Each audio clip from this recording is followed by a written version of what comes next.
Hello, and welcome to Echoes of the Forgotten Earth, the little corner where curiosity tucks itself in and science meanders its way towards sleep. Tonight we're starting with a thought that may sound a bit heavy at first, but I promise it will unfold slowly and softly, like the careful turning of pages in a book that has been resting on a shelf for billions of years. What if humanity is not the grand finale of life on this planet? What if we are not the ultimate peak we so often imagine ourselves to be, but only a passing chapter in the 4.5 billion year chronicle of Earth? This question lingers at the edge of history, like a faint echo waiting patiently in the background for someone to finally hear it. And when we do hear it, it can feel a little unsettling, but it can also be oddly soothing, because it reminds us that we belong to something far larger than our single lives, or even our entire species. Before we go any further, let me ask you something a bit personal. Where are you listening from right now? Maybe you're curled up in bed, headphones in, letting the day finally loosen its grip. Maybe you hit play because sleep feels just out of reach and you wanted something calm and steady to keep you company for a while. Maybe it isn't night at all where you are. Perhaps it's the middle of the afternoon or the early hours of your morning commute. Whatever the time, wherever in the world you happen to be, here we are, sharing this same moment together across distances and time zones, connected only by a voice and a question. If you feel at ease in this kind of slow exploration, if this gentle pace feels like the right kind of company, I'd be genuinely thankful if you chose to like this video or subscribe. It helps this small, quiet space reach others who might also need a pocket of calm like this. A place to pause, to breathe, and to wander through ideas that are both vast and quietly reassuring. Now let's slowly settle into the story itself. The history of Earth stretches back roughly 4.5 billion years. Trying to truly picture that span is almost impossible. Our brains aren't very good at grasping such enormous numbers. We can comfortably imagine 1,000, maybe 1,000,000, but billions slip into something that feels more like an abstract concept than a real span of time. Yet that is the age of the world beneath us.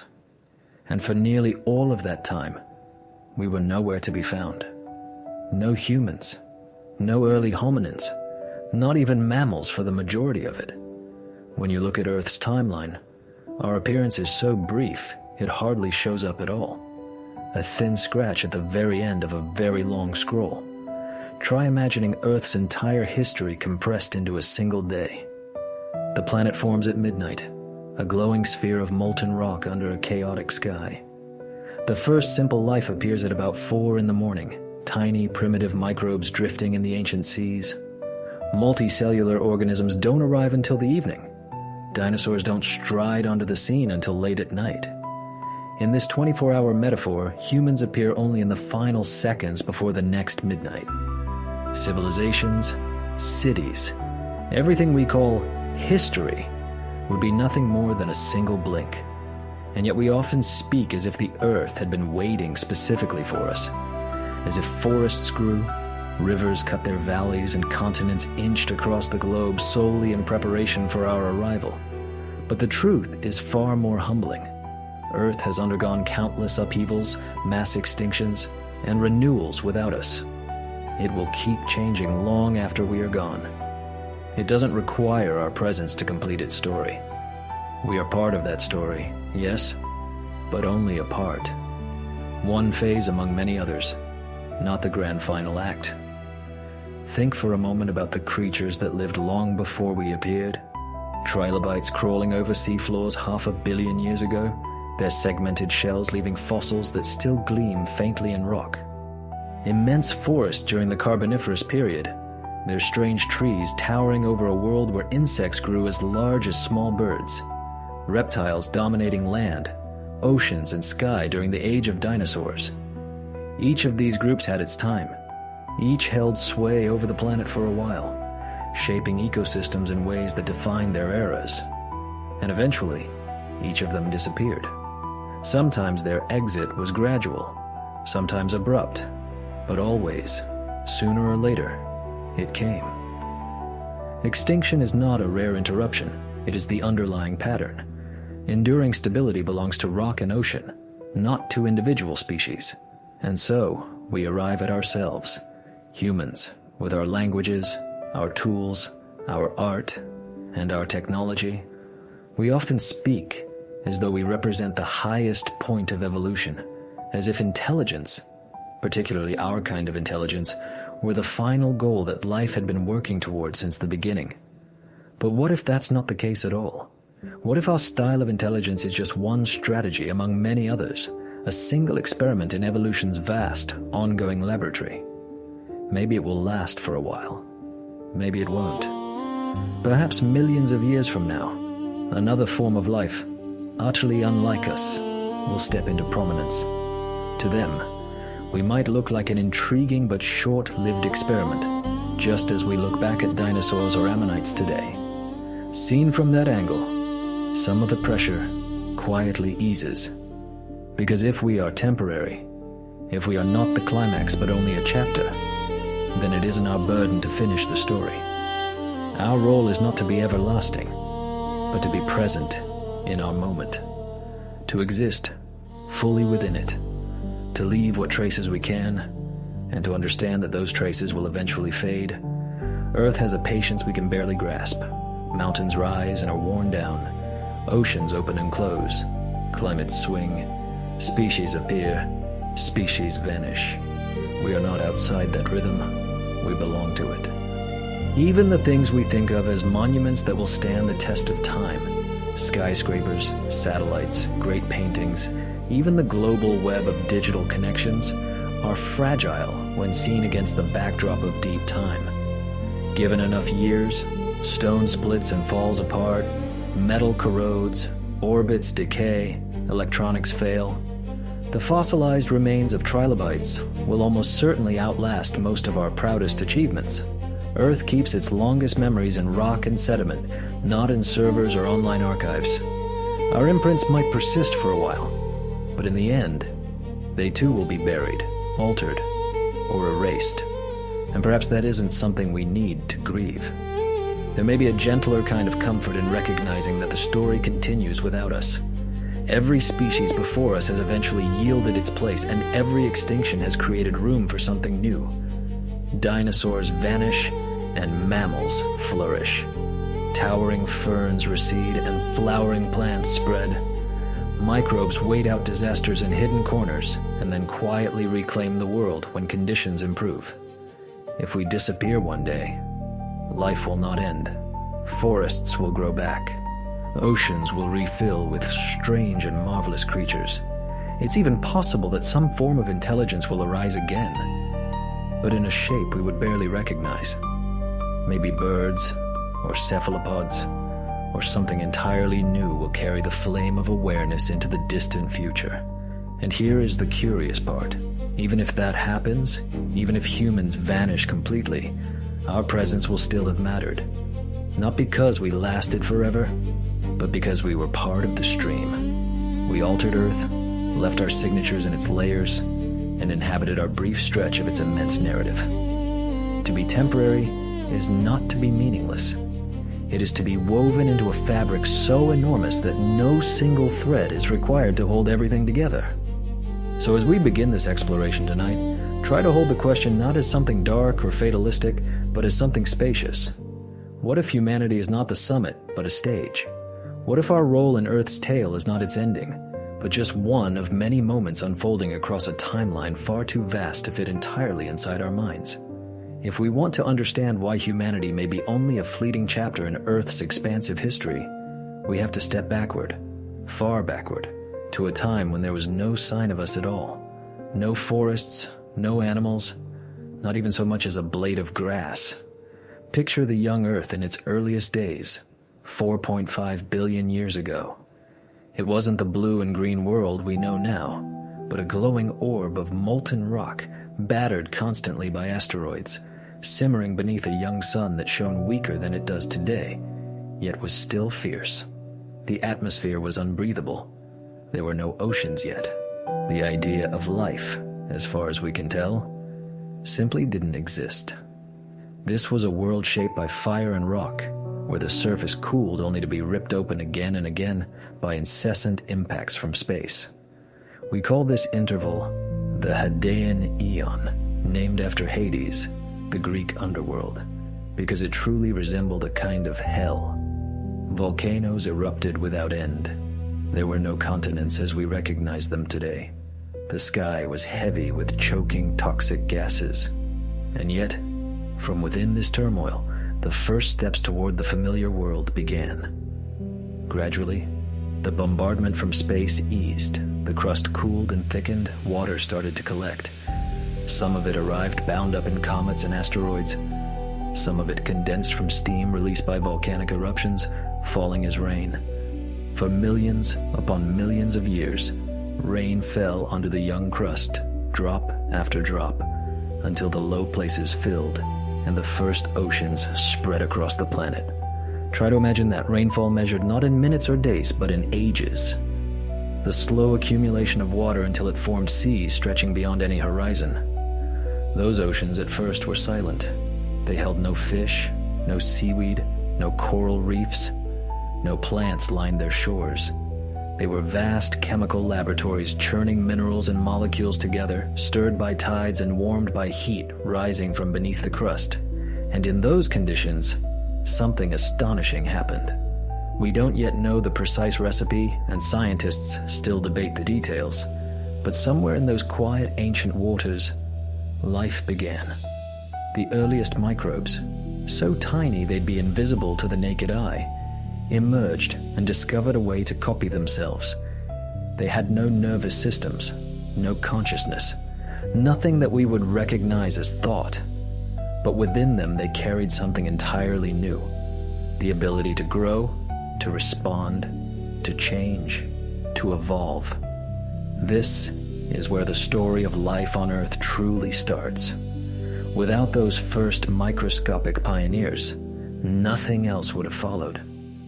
It's humbling to realize that the living beings many people overlook today, bacteria and other single-celled organisms, were the original rulers of this planet. They altered the atmosphere. They stumbled upon photosynthesis. They transformed iron-rich oceans into clearer waters. For the majority of Earth's history, life was nothing but microbes, not for a short episode, but for billions of years. Think about that. Earth is about 4.5 billion years old. For nearly 3 billion of those years, life never advanced beyond single cells. During all that time, the surface of the world was anything but static. Protocontinents began to appear, though they looked nothing like the landmasses we know. They drifted slowly about, colliding and fracturing. Mountain chains rose and were ground down long before today's continents existed. The sky was different too. Early Earth's atmosphere held no free oxygen, only carbon dioxide, methane, nitrogen, and other gases. If you could somehow step into that environment, you wouldn't last more than a few seconds. Then, at some point, tiny cyanobacteria, organisms capable of harnessing sunlight, began releasing oxygen as a byproduct of photosynthesis. Initially, that oxygen reacted with the iron dissolved in the oceans, painting rock layers in vivid red tones we can still find in ancient stones today. But eventually, after the iron was used up, oxygen began to gather in the air itself. This shift, called the Great Oxidation Event, was one of the most dramatic turning points in Earth's history. It transformed the atmosphere into something toxic for many existing organisms, but it also opened the door for more complex life to evolve. If you could have stood on the surface of Earth during those early times, what would you have witnessed?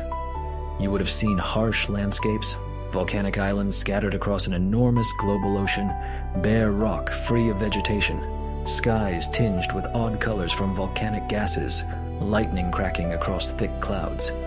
The air would have carried the acrid smell of sulfur and metal, and beneath the waves, invisible to any unaided eye, the first cells would be busily dividing, slowly tipping the planet's chemistry in a new direction, one infinitesimal step at a time. No trees, no animals, no birdsong. And yet, the story of life was already unfolding.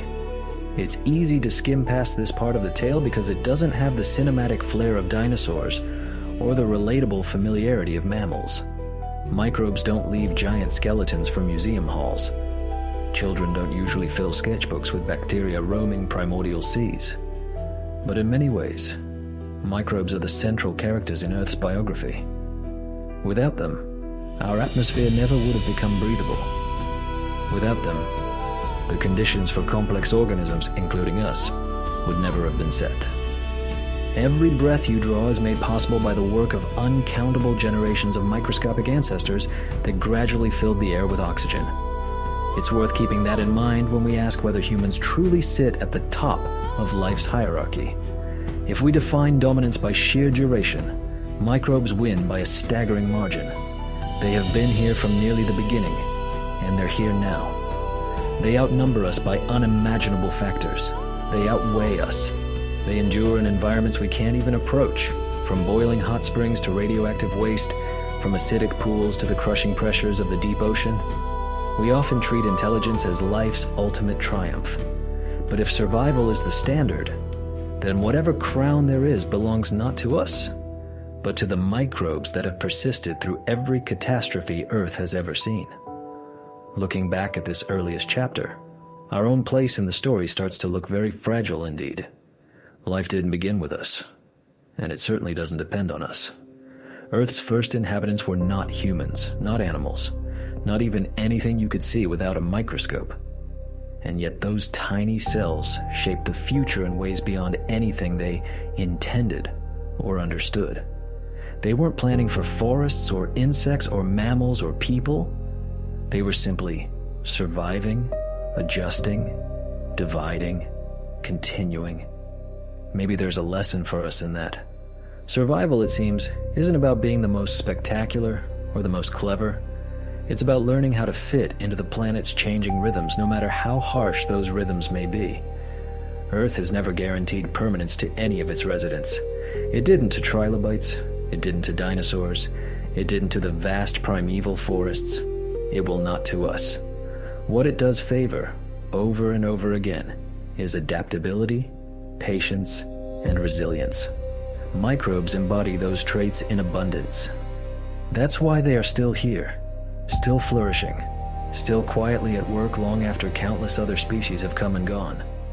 As Earth transitioned from its fiery origins to a world with oceans and the first hints of breathable air, the stage was slowly being prepared for future acts in its story. But those acts were unimaginably distant. For billions of years, from our perspective, the planet would have seemed almost empty of drama. No animal calls, no whisper of leaves, no fluttering wings, only wind and waves, volcanic crackles, and the tireless unseen labor of cells multiplying in darkness. It was a beginning defined by patience, slow, methodical, deliberate, and it reminds us that Earth's sense of time is nothing like our own. What feels endlessly long to us is a brief moment to the planet, and what we experience as permanence is, in Earth's memory, only the lightest of traces.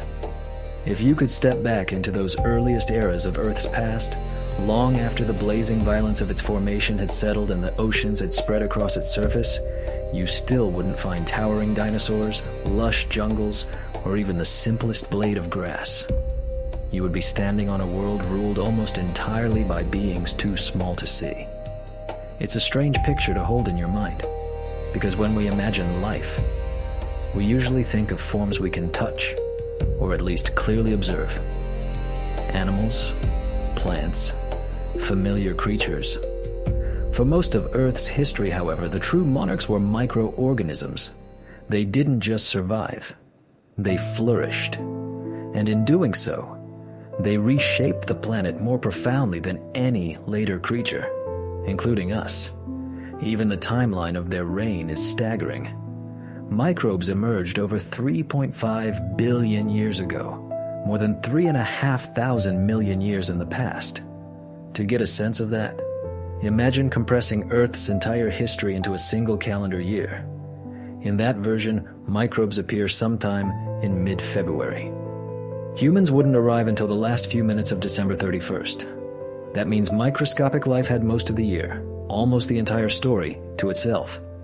They had the planet to themselves for 10 or 20 times longer than any complex animals ever have. It was, without question, their world. Everything that followed, plants, animals, and finally us, owes its existence to them. Even among microbes there was enormous diversity.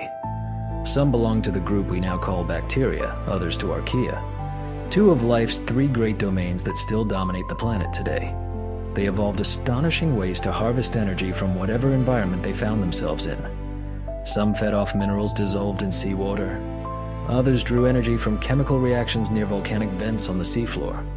Still others eventually learned to use sunlight itself once photosynthesis evolved. The most remarkable transformation they brought about was the oxygenation of the atmosphere. For the first billion years or so of life, Earth's air contained almost no free oxygen. Then a lineage of photosynthetic microbes, cyanobacteria, discovered how to harness sunlight to split water molecules, releasing oxygen as a waste product.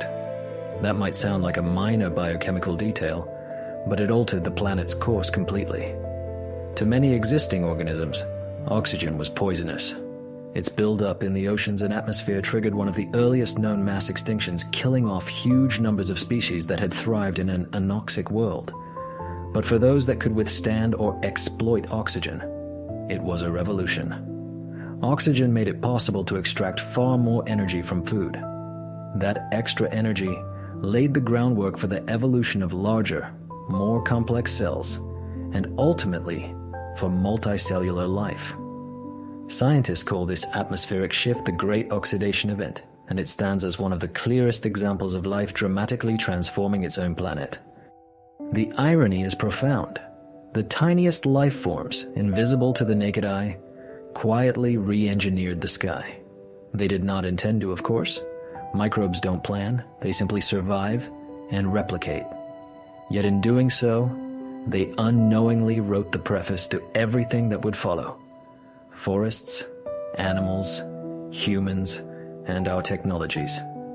Their story isn't just ancient history either. Microbes remain with us today, still dominating in ways we rarely acknowledge. They vastly outnumber us. Some estimates place the total number of microbial cells on Earth in the nonillions, a 1 followed by 30 zeros. They inhabit nearly every conceivable environment. Boiling geothermal springs, deep ocean trenches where the pressure would crush us instantly, polar ice, acidic lakes, radioactive waste, the upper atmosphere, and deep within the crust. They also fill us. Right now, trillions of microbes inhabit your digestive system, helping break down your food, training your immune system, and even subtly influencing your mood and behavior in ways science is only beginning to understand. It is sobering to realize that even in this so-called age of humanity, we are utterly dependent on microscopic life. Without them, digestion would fail, soils would lose fertility, and ecosystems would collapse. We like to picture ourselves as the dominant force on Earth. In truth, microbes still run the underlying systems, largely unseen. They form the foundation of every ecosystem, from the deepest ocean to the highest soil. Judged by longevity, microbes have already won the contest of survival. Our species, and others like us, will likely come and go. But bacteria and archaea have already persisted through billions of years of upheavals, asteroid strikes, global freezes, dramatic climate swings, supervolcanic eruptions, and continental rearrangements. They survived trilobites. They survived ammonites. They survived dinosaurs. They will almost certainly survive us. There is a quiet lesson in this. Lasting success in evolution isn't about size, spectacle, or even intelligence. It's about adaptability. Microbes possess that in extraordinary measure, and that is why they endure. There is another part of their story that connects directly to our own bodies. Complex cells, anything with a nucleus and internal structures like mitochondria, seem to have originated from microbial partnerships. One leading idea in biology is that a primitive cell once engulfed another and, instead of digesting it, struck a long-term alliance. The engulfed microbe became what we now call a mitochondrion, the powerhouse inside complex cells, and over time, the two lineages became inseparable. This event, known as endosymbiosis, appears to have sparked the origin of all complex life. plants, animals, fungi, and ultimately, us. In other words, your very cells are built on a deep microbial collaboration. Every heartbeat, every breath, every thought depends on tiny organelles that began their existence as independent microbes billions of years ago. When you look at it that way, the idea that humanity stands at the very top of life begins to look shaky. Microbes shaped the early Earth. They continue to sustain its core processes now, and they will almost certainly remain long after we are gone. Our intelligence may impress us, but their resilience is unmatched. They need no cities, no technologies, no art, no digital networks to guarantee their survival. Their strategies are simple and astonishingly durable. Consider this too. Most of Earth's living biomass is microbial. When you walk through a forest, the eye is naturally drawn to the tall trees, the singing birds, the scurrying mammals. Yet beneath your feet lies a teeming, invisible world of microbes that outnumbers and outweighs all the animals combined. The forest above ground exists only because of the unseen community below. Microbes breaking down organic matter, cycling nutrients, and supporting plant life.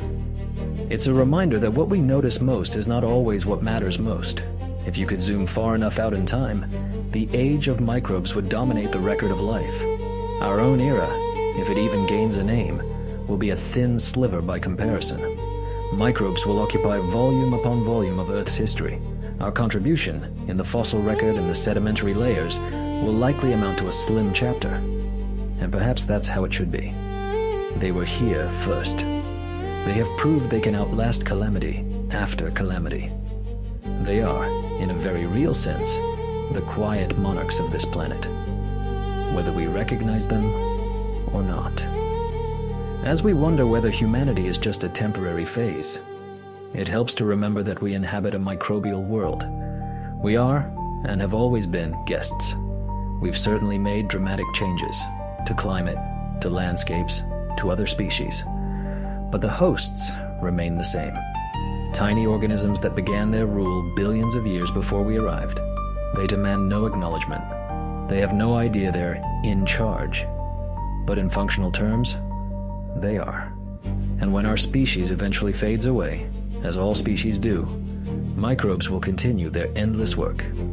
They will decompose our buildings and bodies, recycle our remains, and carry on as they always have. Life on Earth is not contingent on humans. It has never been. But it will likely always depend on microbes. They are the ancient foundation, the constant presence, and the nearly certain future of life on this planet. After billions of years in which microorganisms quietly controlled almost every corner of the biosphere, Earth began to change in ways that were suddenly visible, dramatic, and transformative. Oxygen, already trickling into the atmosphere thanks to cyanobacteria, started to accumulate in greater concentrations. This shift allowed for something new: larger, more complex organisms that could harness oxygen's energetic potential. For the first time, life was no longer confined entirely to the oceans. The stage was being set for the land itself to come alive. Imagine standing on a coastline before plants had truly colonized dry ground. The land would look harsh and bare, mostly browns and grays, rocky shores and dusty plains, perhaps with slimy films of algae or microbial mats clinging to certain spots. No woodlands, no meadows, no grass underfoot, no flowers. The color green, as we associate it with plant-covered landscapes, had not yet arrived in force. The air would feel strange to us, not yet as rich in oxygen as it is today, and the climate would swing more wildly between extremes. This was a world on the brink of a new way of breathing. Very slowly, primitive plant-like organisms began to spread onto land, simple, moss-like pioneers hugging the ground, clinging close to damp surfaces. They were small, low to the soil, fragile compared to today's plants, but they were the first to make a living fully outside the sea, drawing nutrients straight from rock and the thin, early soils. Over millions of years, plants evolved roots to anchor themselves, stems to rise upward, and leaves to capture more sunlight. With that, the face of Earth began to transform. What had once been naked stone started to turn green. Hills and valleys grew cloaks of vegetation. Shores that had been barren sprouted the world's earliest forests. As plants grew taller and more numerous, they pumped increasing amounts of oxygen into the air, pushing it to levels higher than ever before. This was one of the great turning points in Earth's story. Oxygen was not just a background gas. It acted like an engine, enabling animals to grow larger and more active, and allowing ecosystems to become more intricate and layered. Insects exploded in diversity, some reaching impressive sizes under oxygen-rich skies. Amphibians pushed themselves out of the water, their limbs testing the land. Reptiles followed, eventually spreading across continents. Every breath they drew depended on the quiet, constant labor of plants. Forests, in particular, altered everything. A single tree is far more than a trunk and a crown of leaves. It is a living machine of photosynthesis, drawing in carbon dioxide, releasing oxygen, and creating sugars that sustain innumerable other organisms. Multiply this by millions of trees linked in a forest, and you get a planetary scale system that reshaped the atmosphere and provided habitat for a surge of new life. The first great forests arose during the Devonian and Carboniferous periods, more than 300 million years ago. But they did not resemble any forest we know now. Instead of familiar oaks or pines, they were dominated by towering ferns, giant horsetails, and bizarre tree-like plants from groups that no longer exist. Their trunks soared above the swampy ground. Their roots penetrated deep into newly forming soils. Their fronds and leaves knitted thick canopies that filtered sunlight in unfamiliar ways. Beneath those strange trees, insects buzzed, amphibians stalked prey, and early reptiles prowled through tangled vegetation. Those forests accomplished something else remarkable. They locked away astonishing amounts of carbon. When plants died, much of their biomass ended up buried in wet, low-oxygen environments like swamps, where it decomposed only partially. Over millions of years, these buried plant remains were compressed and transformed into coal, and in some cases into oil and natural gas, the fossil fuels we still dig up and burn today. When we shovel coal into furnaces or ignite gasoline in engines, we are literally releasing sunlight captured hundreds of millions of years ago by those ancient forests. It's an almost uncanny link between contemporary civilization and those vanished, fern-shrouded landscapes. Yet perhaps the most far-reaching legacy of these forests was the radical change they forced on the atmosphere. Oxygen levels climbed to heights never seen before or since. During parts of the Carboniferous period, oxygen may have made up over 30% of the air, compared to about 21% today. That surplus oxygen powered enormous insects, dragonflies with wingspans rivaling modern hawks, millipedes stretching longer than a person is tall. The world would have felt both recognizable and alien. Forests, swamps, rivers, and skies, but populated by creatures and plants that had no exact counterparts today. With this abundance came greater complexity. Food webs became richer and more interdependent. Plants fed herbivores, herbivores supported predators, decomposers returned nutrients to the soil. It was the beginning of the tangled dynamic ecosystems we would recognize as wild nature today. The land, once silent and bare, now rustled, hummed, croaked, and buzzed with life. Earth had found a new way to breathe, through forests, and in doing so, it set the stage for everything that followed. If you step back and look at this moment in Earth's history, it's yet another reminder of how limited and temporary our own era likely is. Plants and forests reshaped the entire planet, but even those first magnificent forests were not permanent. Many of the dominant tree-like forms of the Carboniferous eventually disappeared, replaced by new lineages, new plant communities, new ecological rhythms. The idea of forest survived, but the specific cast of species changed again and again. Extinction swept through repeatedly, as it always does, clearing space for new configurations of life. Trace that pattern all the way to the present, and it becomes clear that today's forests, the tropical rainforests, boreal woodlands, temperate forests, and are also temporary. They may feel ancient and enduring to us, but compared to the age of the planet, they are fleeting moments. If climates shift dramatically, or if ecosystems continue to be pressured and dismantled by human activities, these forests will also transform, decline, or vanish. Life will persist, but it will not look the same. Even oxygen, the gas we depend on with every breath, is not guaranteed in some fixed quantity forever. Its concentration is the outcome of a balance. Photosynthesis producing it on one side, respiration and decay consuming it on the other. When that balance changes, so does the makeup of the air. Through deep time, Earth has seen periods with lower oxygen, periods with higher, and intervals where oxygen levels nearly collapsed. What we treat as a stable background, the air we breathe, is actually the ever-shifting outcome of countless biological processes, most of them invisible and unnoticed. This wider perspective helps us see our own place more clearly. We often say that humans have transformed the planet, and that is true. But plants reshaped it first, on an enormous scale. Microbes created the original atmosphere. Plants crafted the second. They prepared the world for animals, and eventually for us. We like to tell ourselves that our impact is uniquely great, but in reality, we are simply the latest in a long sequence of organisms that have altered Earth to suit their needs. The difference is that microbes and plants did so without any awareness of what they were doing. We, on the other hand, know. Still, that awareness does not grant us permanence. Those early forests faded. Oxygen levels rose and fell. The systems that look massive and enduring in one era often prove to be ephemeral when viewed across the full sweep of time. Even the very air we depend on has never been guaranteed. So when we ask whether humans are the pinnacle of life or just one more phase, forests quietly offer their answer.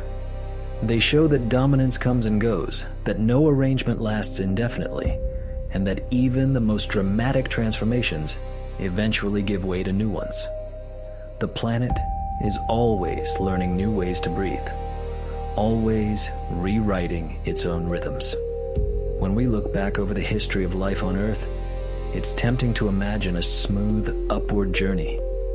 First microbes, then plants, then animals, and finally us, as though everything had been heading in a single direction all along. But the real story is nothing like a straight climb. Earth's biological history has been interrupted again and again by extinctions. Entire worlds of creatures have risen, flourished, and then vanished, leaving behind only faint traces in rock. Extinction is not a rare anomaly. It is a normal part of the pattern. It's the punctuation that ends one sentence so that another can begin. If you sit with that idea for the first time, it can feel stark. More than 99% of all species that have ever lived are now gone. Let that settle in for a moment. Nearly every form of life that ever existed on this planet is no longer here. Every trilobite that once scuttled across the seafloor, every giant dragonfly that glided through oxygen-rich carboniferous skies, every towering tree from those ancient swampy forests, every dinosaur that shook the ground as it walked, all gone. Extinction isn't a strange exception. It's the rule. Yet extinction does not equate to failure. It simply means change. Sometimes that change creeps in gradually as climates alter and ecosystems slowly shift. Sometimes it arrives abruptly in the form of asteroid impacts or eruptions on a staggering scale. Either way, extinction clears room for something new to emerge. Life is always rewriting itself, erasing chapters and beginning others. Consider trilobites. These armored arthropods appeared more than 500 million years ago, right at the dawn of complex animal life. For nearly 300 million years, they thrived in oceans all over the globe. They were tremendously successful, splitting into thousands of species that adapted to nearly every marine niche you can imagine. Then, at the end of the Permian period, during a catastrophic mass extinction, every last trilobite disappeared. Not one survived into the following era. But while trilobites vanished, other groups endured and diversified to fill the empty spaces. Early crustaceans, evolving fish, emerging marine invertebrates. Life flowed into the gaps, as it always does. That Permian extinction, often called the Great Dying, stands as one of Earth's starkest turning points. Around 252 million years ago, something went terribly wrong.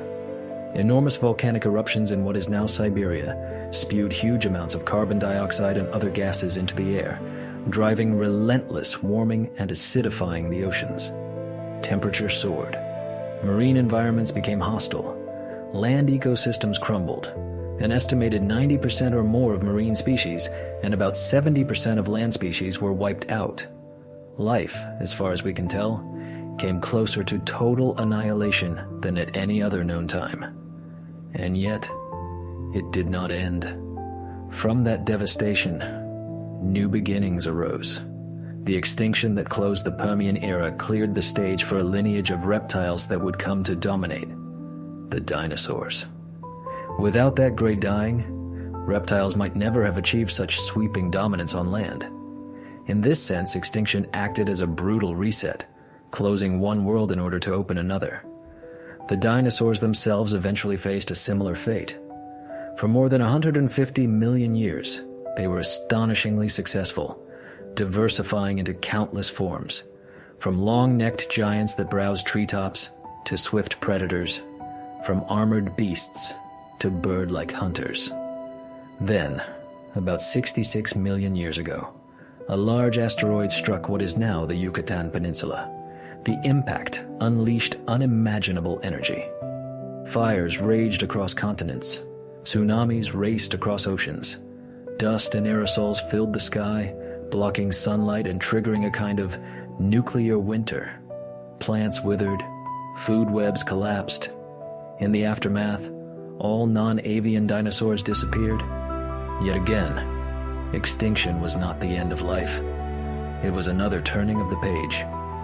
Mammals, which had spent tens of millions of years living mostly in the shadows, small, nocturnal, and generally unobtrusive, suddenly had room to expand.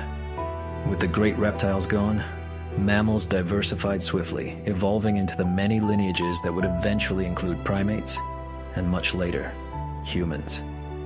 Seen this way, extinction is a harsh engine for novelty. It is devastating in the moment, but it makes space for new experiments. Without mass extinctions, the tree of life would look completely different. Humans might never have appeared. But not all extinctions come in dramatic bursts. Many unfold quietly over long stretches, almost unnoticeable on a human timescale. A species might decline because a new competitor arrives, or because its environment gradually shifts outside the range it can tolerate. Think of woolly mammoths and saber-toothed cats from the last ice age. They weren't eliminated by a single blow from space or a sudden volcanic catastrophe. Instead, they faded slowly under a combination of changing climate and human hunting pressure. For thousands of years, early humans lived alongside these megafauna, and then, gradually, they were gone. In this sense, extinction is an ongoing background process in the story of life. New species are constantly emerging through evolution, while others are constantly disappearing. Biologists estimate that a typical species may persist for somewhere on the order of 1 to 10 million years before evolving into something new or dying out entirely. Extinction, therefore, is baked into evolution itself. To exist at all is to be temporary. This brings us back to our own kind. If more than 99% of all species have already vanished, why would humans be an exception? Earth does not issue special guarantees.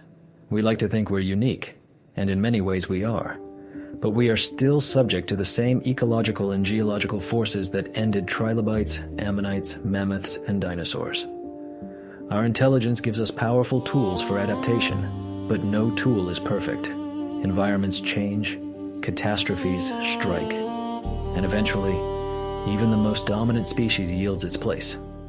Yet extinction is not absolute erasure. When a species disappears, it leaves echoes, fossils, imprints in stone, chemical traces and sediments, even fragments of DNA carried forward by descendants or distant relatives. The story of life is written in these leftovers. Each extinction leaves behind hints for whatever comes later. In that way, extinction is less of a hard stop and more of a revision. The characters change, but the book continues. We often frame extinction primarily as tragedy. In the human time frame, that's understandable.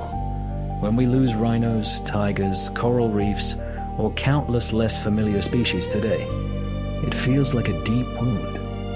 For ecosystems, for us, and for the creatures themselves. And on our scale, it is a tragedy. But if you widen the lens to encompass the full sweep of Earth's history, extinction reveals itself as transformation. It is part of how the planet stays dynamic and renews its living systems. Recognizing this doesn't mean we should shrug off what's happening now. The current wave of human-driven extinctions is real and serious. Our responsibility is to care for the world we inhabit, to preserve diversity and beauty where we can. But we can hold two truths at once: that extinction is both devastating in the short term and fundamental in the very long term. It has been a part of the planet's rhythm for billions of years. Perhaps the most difficult part of this truth is accepting that humans, too, are temporary. Imagining our own extinction feels more personal, more unsettling, than thinking about dinosaurs or trilobites. Yet the same logic applies. One day, whether through gradual decline, environmental collapse, disease, or some unforeseen catastrophe, our species will vanish. Maybe the cause will be climate change, maybe a pandemic, maybe an asteroid, a supervolcano, or something we cannot yet even name. Maybe it will take a few thousand years, maybe a few million.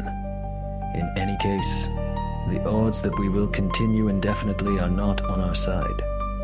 Eternal survival is not one of the options on the table. Still, just like the species that came before us, we will leave traces behind. Future forms of life, or perhaps future intelligences, may uncover our fossils, the ruins of our cities, or layers of plastic and chemical residues in the sediments. They might puzzle over our presence as we now ponder dinosaurs, wondering whether we saw ourselves as permanent and how clearly we understood our own fragility. Thinking about extinction this way, as a universal rule, can be unnerving, but it can also be clarifying. It forces us to recognize that we are not the final act, but a single scene in a much larger play. That recognition can feel like a loss at first, but it can also be a kind of relief. If we were never meant to be forever, then the point of our existence isn't to last endlessly. The point lies in how we live while we are here. Meaning isn't derived from eternity. It's found in the quality of the brief time we're given. And so, the story of life continues, shaped as much by extinction as by survival. Trilobites disappear, dinosaurs disappear, mammoths disappear. New forms arise to fill the voids they leave. Life revises itself again and again, always turning the page. We, for all our intelligence and ambition, are no exception. We belong to the same cycle. The real question isn't whether the page will turn, it will, but when and what will be written after us. After the great dying at the end of the Permian, when life on Earth had been stripped back almost to its barest elements, evolution began again with a thinned-out cast. The oceans had lost most of their species. The land had been cleared of its dominant animals. Ecosystems were broken, the old hierarchies gone. Yet as always, emptiness meant opportunity. The species that managed to survive, the hardy, the lucky, the adaptable, began to diversify. Among them, a broad group of reptiles that we now loosely gather under the familiar label dinosaurs would eventually rise to extraordinary prominence. This ascent did not happen overnight. In the initial aftermath of the Permian catastrophe, the world belonged to survivors and opportunists. Early reptiles branched into many forms, testing different body plans and lifestyles. Some remained small, quick insect eaters. Others grew heavier and adapted to grazing on plants. Large amphibians still haunted rivers and swamps, but their age of dominance was over. They no longer ruled as they once had. In these unsettled times, evolution resembled a chaotic competition for newly opened niches. There was no single winner yet, only a multitude of experiments. Over millions of years, one lineage began to stand out. the archosaurs, a group of reptiles that would eventually give rise to crocodiles, pterosaurs, and, crucially, dinosaurs. They had several advantages. Their legs were positioned more directly beneath their bodies instead of sprawling out to the side, giving them better posture, greater endurance, and more efficient movement. They proved highly adaptable, capable of evolving into many shapes and sizes. Gradually, archosaurs, and especially the branch we recognize as dinosaurs, took center stage. By the time the Triassic period gave way to the Jurassic, dinosaurs had become the dominant large animals on land. If you could have walked through that world, the difference from earlier ages would have been overwhelming. Immense plant-eating dinosaurs with necks longer than buses browsed on forests of cycads and conifers.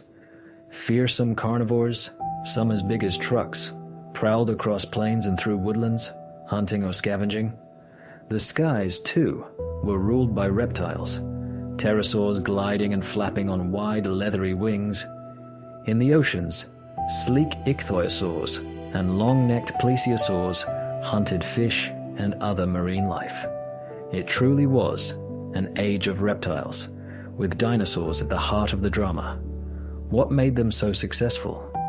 Part of the answer lies in their remarkable variety. Not all dinosaurs were giants, even if those are the ones we tend to remember. Some were no bigger than chickens, darting through undergrowth. Some traveled in large herds across great distances. Some evolved feathers, first for insulation or display, long before any of them took to the air as birds. Their adaptability allowed them to occupy almost every terrestrial role: herbivores, carnivores, scavengers, solitary hunters, social grazers. They also endured for a very long time. Dinosaurs ruled the land for more than 150 million years. To compare, anatomically modern humans have existed for roughly 300,000 years.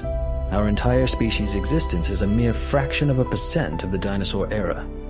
Judged by duration and ecological presence, dinosaurs were exquisitely successful. Their world was not static either. Climates shifted, continents drifted and split apart, seas advanced and retreated. Through all this, dinosaurs persisted. They weathered smaller extinction events, adapted to new environments, and continued to evolve. They were not fragile lords easily toppled. They were resilient, versatile, and deeply woven into Earth's ecosystems. Modern science has also revealed that dinosaurs were more complex than the old image of slow, lumbering giant lizards. Evidence suggests that many built nests and tended their eggs. Some species likely cared for their young, at least for a while. Herd behavior in certain dinosaurs hints at social structures. Elaborate crests, frills, and horns may have been used for display, communication, or both. In many ways, their lives might have held familiar echoes of the social and parental behaviors we see in animals today. And then, after an age so long it defies imagination, their dominion came to an abrupt end. Around 66 million years ago, a large asteroid slammed into what is now the Yucatan region of Mexico. The impact was ferocious, equivalent to billions of nuclear explosions. Debris and vaporized rock were hurled into the atmosphere, igniting global wildfires and dimming the sun behind a veil of dust and aerosols. Photosynthesis faltered. Food chains unraveled. Within what was, geologically speaking, the blink of an eye, all non-avian dinosaurs were gone.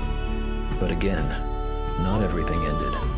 A small branch of feathered theropod dinosaurs survived. We know their descendants today as birds. In that sense, dinosaurs never entirely disappeared. They sing from branches, glide over oceans, and perch on city rooftops. The dinosaur era transformed, rather than simply stopping, carried forward in smaller, lighter forms. For us, there's a sobering lesson in all this. If sheer dominance and evolutionary success over immense spans of time were enough to secure permanence, dinosaurs would still rule.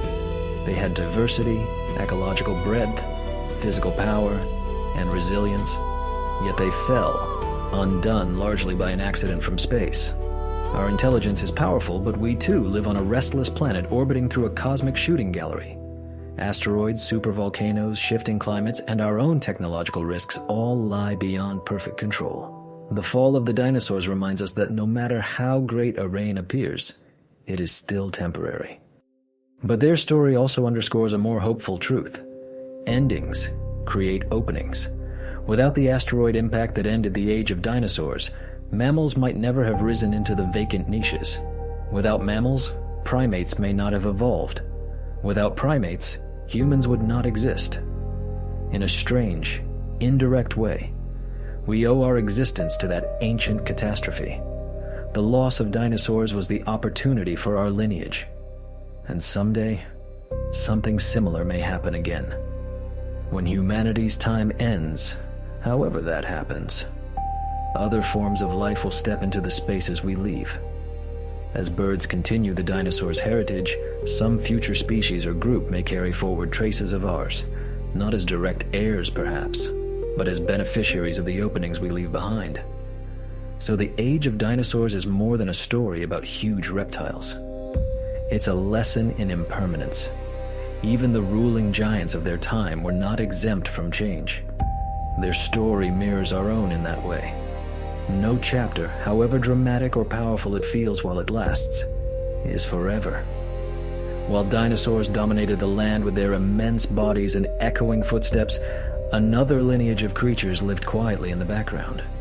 They were small, easily overlooked, and never the central figures in their ecosystems. These were the mammals, fragile-looking compared to the giants around them, but patient, enduring, and waiting at the edges of history. Mammals first appeared during the Triassic period, over 200 million years ago. At that time, they were tiny beside the reigning reptiles. Most were about the size of modern mice or shrews, with some resembling early opossums. They hunted insects, scavenged what they could find, foraged for seeds and small prey, and kept mostly out of sight. In a world where predators the size of buses stalked the forests and plains, staying small and inconspicuous was a survival strategy. What truly separated these early mammals from their reptilian neighbors was not how they looked, but how their bodies worked. They were warm-blooded, able to regulate their internal temperature rather than relying solely on their surroundings. This granted them flexibility and stamina. They could stay active when it was cool or dark. When many reptiles became sluggish, their bodies were covered in fur, helping them retain heat. Perhaps most importantly, they fed their young with milk. That investment in offspring increased the chances that their vulnerable newborns would survive those early, precarious stages of life. None of this made them rulers. For well over 150 million years, mammals remained in largely minor roles, rarely expanding beyond small ecological niches. But they persisted. They lived alongside dinosaurs, literally beneath their feet at times, sharing the same world, yet occupying very different scales of existence. They endured changing climates, rising and falling sea levels, and the emergence and disappearance of many dinosaur lineages far more spectacular than themselves. They were, above all, survivors, and their quiet persistence would one day matter enormously. Their small size also shaped the paths they took. Many mammals became burrowers, digging underground to escape predators in extreme temperatures. Some climbed trees, others wove through underbrush or took to the water. Their diversity gradually increased, but always beneath the overarching shadow of dinosaur dominance. This was not yet their era. They were simply laying evolutionary groundwork. Their brains were another subtle but important difference. Early mammals generally had larger, more complex brains relative to their body size than most reptiles. They evolved sharper senses of smell and hearing, traits that helped them navigate the night, detect danger, and locate food. Here, in these modest changes, the early seeds of what we later call intelligence began to sprout. Not the self-aware, reflective intelligence of humans, but a step in that direction. Then, everything changed. 66 million years ago, the asteroid struck. Skies darkened, plants died back, food became scarce. The non-avian dinosaurs, which had seemed so secure in their reign, disappeared. The world that had been shaped around them for so long suddenly opened. For mammals, this catastrophe was also an opportunity. Their small bodies, once a necessity in a world ruled by giants, became a strength. They needed less food. They could hide in more places. They reproduced relatively quickly. They expanded into niches left empty by the dinosaurs. What had once been a life lived mostly in the shadows became a chance to step into the light. In the tens of millions of years that followed, mammals underwent an extraordinary diversification. Some evolved into large grazing animals, others into predators, others into marine forms that would become whales and dolphins. Still others became primates, eventually giving rise to apes and, far later, humans. The age of mammals began not because mammals were destined to rule, but because they were prepared through long ages of quiet survival to seize an opening when it appeared. When we focus only on the final result, ourselves, it's easy to imagine that this outcome was inevitable, but it wasn't. The rise of mammals was not guaranteed. It was simply what happened given a particular set of events: a catastrophic impact, a mass extinction, and a group of small, adaptable animals ready to expand. Our own existence rests on their resilience. If those early mammals had not endured through the age of dinosaurs, if they had not been able to adapt after the impact, the path that led to us might never have unfolded. Many of the features that helped early mammals are still part of us today. We are warm-blooded. We nurture our young. We have complex brains with advanced sensory and cognitive abilities. We can adjust to a wide range of environments. But just as these traits did not grant mammals permanent dominance in any absolute sense, they do not guarantee permanence for us. Our intelligence does not place us outside of evolution. It merely gives us a different set of tools to navigate it. In the long, unglamorous perseverance of early mammals, there is a quiet lesson. Survival does not always belong to the largest, the strongest, or even the most obviously dominant. Sometimes it belongs to those who stay flexible, who endure hardship quietly, who wait without knowing what they are waiting for. Mammals did exactly that for more than 150 million years, and when the moment arrived, they were ready. So when we place humanity into Earth's larger story, it helps to remember that we did not begin as rulers. Our ancestors were not apex predators towering over their environment. They were small animals in the margins, hiding, scurrying, evading. We carry that legacy of survival in our biology and our behavior, even if we rarely think about it. When mammals had spread across the planet and established themselves after the dinosaurs' fall, one particular branch began a slow, uncertain journey that would eventually lead to us. This journey was anything but straightforward. There was no script that promised primates would rise, let alone that one primate species would develop language, technology, and complex societies. There was no guarantee that intelligence, in the human sense, would ever emerge. But over millions of years, shaped by shifting climates, changing landscapes, and countless small adaptations, our ancestors found themselves on a path that gradually separated them from the rest. Our beginnings were far from grand. The earliest hominins, our distant human-like ancestors, appeared in Africa a few million years ago. They were not the undisputed rulers of their world. They were relatively small compared to the predators around them. They lacked claws, armor, powerful jaws, or exceptional speed. They survived in habitats that were changing beneath their feet. Forests gave way to more open grasslands. Water sources moved or disappeared. Food was sometimes plentiful and sometimes scarce. In that environment, survival depended less on brute force and more on flexibility, on the ability to adapt behavior, share information, explore new foods and tools. One of the early sparks that set our lineage apart was tool use. Other primates, like chimpanzees, already used tools of a kind: sticks to fish insects from their nests, stones to break nutshells. But early humans pushed this further. They began shaping stones deliberately, striking them to create sharp edges, crafting simple but effective cutting tools and spear points. This may not sound dramatic compared to what came later, but it was a quiet revolution. Tools allowed our ancestors to butcher animals more efficiently, access new food sources, and defend themselves more effectively. They extended the reach of the body. With tools, we began to turn the environment from something that simply acted upon us into something we could partially shape. Fire was the next transformative leap. The details of when our ancestors first mastered fire remain debated, but evidence points to controlled use of fire hundreds of thousands of years ago. Fire changed nearly everything. It provided warmth in cold conditions, making new climatic zones habitable. It offered protection from predators that feared flame. It allowed us to cook food, making it easier to digest and safer to eat. Cooking, in turn, made more nutrients available, and may have supported the development of larger brains by providing more energy from the same amount of food. Fire was not just a tool, it was a multiplier of capability. It also reshaped our daily rhythms. Before fire, darkness sharply limited activity.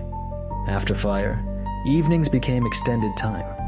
Hours when small groups could gather around the glow, share food, exchange sounds and gestures, and eventually, tell stories.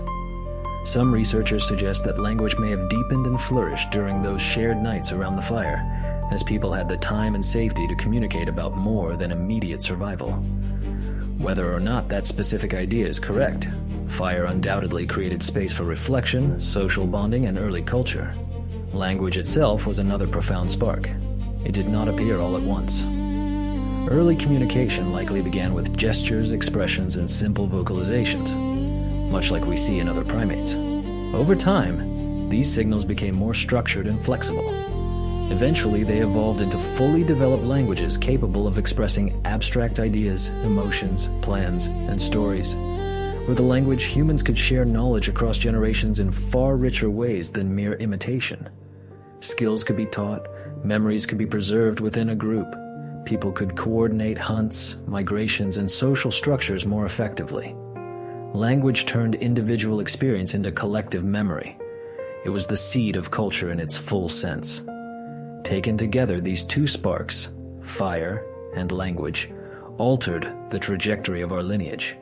They allowed early humans to better survive harsh environments, move into new territories, and strengthen social ties. Yet it's important to remember how precarious things still were. Our ancestors lived with constant vulnerability. Droughts, famines, predators, injuries, and disease. Small bands of humans moved across landscapes, sometimes thriving, sometimes hanging on at the edge of extinction. Many human-like lineages did, in fact, disappear. The human family tree is not a single straight line. It is a tangled branching pattern filled with dead ends. Neanderthals, Denisovans, and several other hominin species once shared the planet with us. They were intelligent, skilled, and well adapted in their own ways. They made tools, used fire, and likely had complex social lives. Yet over time, they vanished as distinct groups. Some interbred with the ancestors of modern humans, leaving traces of their DNA in us. Others simply faded for reasons we only partially understand. Their extinctions are a reminder that being human was never guaranteed. Our branch could easily have been one of the ones that ended. Still, the sparks of fire and language carried our particular lineage forward. They gave us resilience and flexibility. They helped small groups of humans travel farther, adjust to different climates, and carve out lives in a wide range of environments. By the time Homo sapiens emerged around 300,000 years ago, these foundations were already in place. The ability to shape tools, harness fire, and communicate in complex ways was woven into our evolution. They were the fragile beginnings of what would eventually become villages, cities, and global civilizations. What's striking is how ordinary those beginnings likely felt to the people living them. Imagine a small group of early humans huddled around a fire. They weren't thinking about human destiny or their species' long-term future. They were concerned with warmth, food, safety, companionship, sharing stories or comfort, maybe laughter, in the glow of the flames. And yet, from those simple scenes, everything we know today eventually unfolded. Art, science, literature, technology, philosophy. Our story is not one of preordained greatness, but one of tiny advantages accumulating slowly over immense stretches of time. Fire was discovered, language evolved, culture deepened, each step built on the last, often in unpredictable ways. Our origins also reveal how profoundly dependent we are on cooperation. Early humans could not have survived alone for long. Fires needed tending. Food needed sharing. Children needed long periods of care and protection. Group life was not optional. It was a requirement. Language amplified this cooperation, but the need to live together was written into our story from the beginning. We are social, not merely because connection feels good, but because, for our ancestors, it was the only way through. So when we ask whether humans are the pinnacle of life or just a phase, it helps to remember how tentative those first steps were. We were never inevitable. We were never guaranteed. We are the result of a long chain of survivors who adapted again and again, who found light and fire and voice in language, and who managed to build something more than bare survival. But even those remarkable sparks do not promise that we will last. Fires can die out. Languages can be lost. Cultures can fragment and collapse. The same processes that brought our story into being can, under new conditions, bring it to an end. Once fire and language had given us a firmer footing in the world, the pace of our story began to increase. For hundreds of thousands of years, change was slow. Tools evolved, but only gradually. Ways of living stayed centered on hunting, gathering, and moving with the seasons. Life remained uncertain and often precarious. Then, piece by piece, the tempo accelerated. Innovations began to layer on top of one another. Knowledge accumulated instead of being lost. Shifts that once took millennia began to happen over centuries, then decades, and now, sometimes, in a single lifetime. From the first chipped stones to orbiting satellites, the acceleration has been astonishing. It started modestly. Sharpened stones became more refined. People learned to attach stone blades to wooden shafts, creating spears, axes, and other composite tools. With these, hunting became more effective and safer. Groups could bring down larger animals, defend themselves from predators, and share more food. The balance between humans and their environment subtly tilted. Later came the bow and arrow, adding still more precision and distance. Hunters could strike from farther away, increasing their chances of success and reducing the risk of close confrontations. Each of these seemingly small innovations compounded, increasing human control over the conditions of daily life. But the most dramatic shift, the one that fundamentally altered how we relate to land and time, was the advent of agriculture. Around 10,000 years ago, in multiple regions of the world, humans began to domesticate plants and animals. Instead of relying solely on wild foods, people planted seeds, irrigated fields, and tended herds. Farming gradually replaced foraging as the primary way of obtaining food. This transformation was as significant as the discovery of fire. Agriculture allowed for surplus, more food than a small group needed immediately. Surplus supported larger populations and permanent settlements. Villages grew. Some expanded into towns and cities. With fixed communities came storage, specialization, and social hierarchies. Some people grew food. Others built homes, crafted tools, governed, traded, or performed religious roles. Labor divided and societies grew more intricate. New tools developed: plows, irrigation channels, grinding stones, granaries. With cities came walls, roads, marketplaces, and temples. Writing emerged, first as simple marks on clay to keep track of goods or debts, and over time evolving into full scripts and alphabets carved into stone, painted on papyrus, or written on parchment. Language, once only spoken and fleeting, became something that could be made visible and durable. Knowledge could now be stored outside the mind, surviving beyond any one person's life. This was another powerful accelerant. Civilizations rose and fell, each contributing discoveries and developments that later cultures would inherit and adapt. The wheel, systematic mathematics, astronomy, early medicine, monumental architecture, these slowly built up a library of human capability. Trade linked far-flung regions, carrying not only goods but also beliefs, technologies, and stories. Wars, as tragic as they were, often spurred rapid advancements in metallurgy, engineering, and logistics. Peace, when it arrived, allowed time for art, philosophy, and science to flourish. Humanity moved beyond simple survival toward actively reshaping the world. Metalworking advanced from soft copper to harder bronze, then to iron and eventually steel. Stronger metals meant sturdier tools, sharper weapons, and more ambitious construction. Ships expanded exploration across seas. Compasses, improved maps, and navigational techniques shrank psychological distances between continents. The printing press multiplied books, spreading ideas faster than they had ever traveled before. Telescopes revealed moons around other planets and distant stars. Microscopes exposed hidden microbial worlds that had always been there, unseen. Then only a few centuries ago came another giant leap, the Industrial Revolution. Coal and steam engines transformed how we produced energy, powered machinery, and transported goods and people. Trains stitched together continents with rails. Steamships connected distant ports. Factories drew workers into rapidly growing cities. Electricity followed, lighting up nights, driving motors, and powering communication. Telegraphs sent coded messages across continents at unprecedented speeds. Telephones carried voices along wires. Radios beamed sound invisibly through the air. Cars, airplanes, and cinema reshaped how we moved, saw, and imagined the world.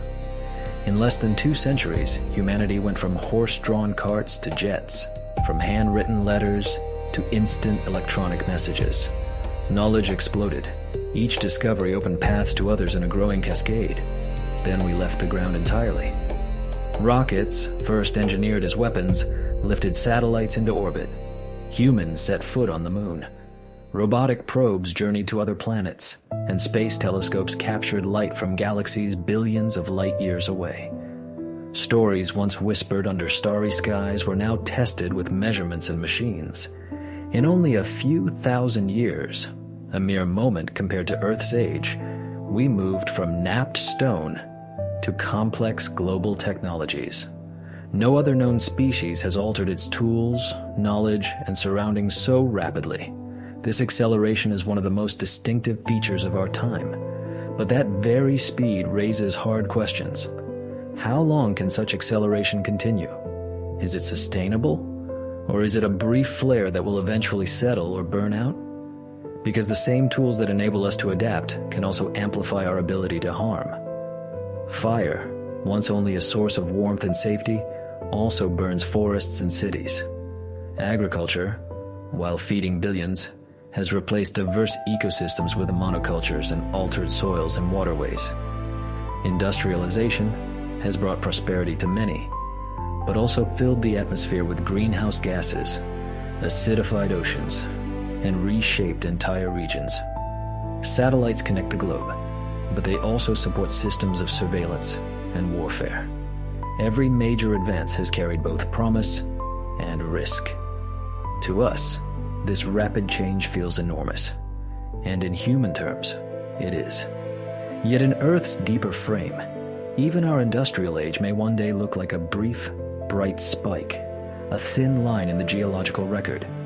Dinosaurs thrived for over 150 million years without inventing a single wheel or engine.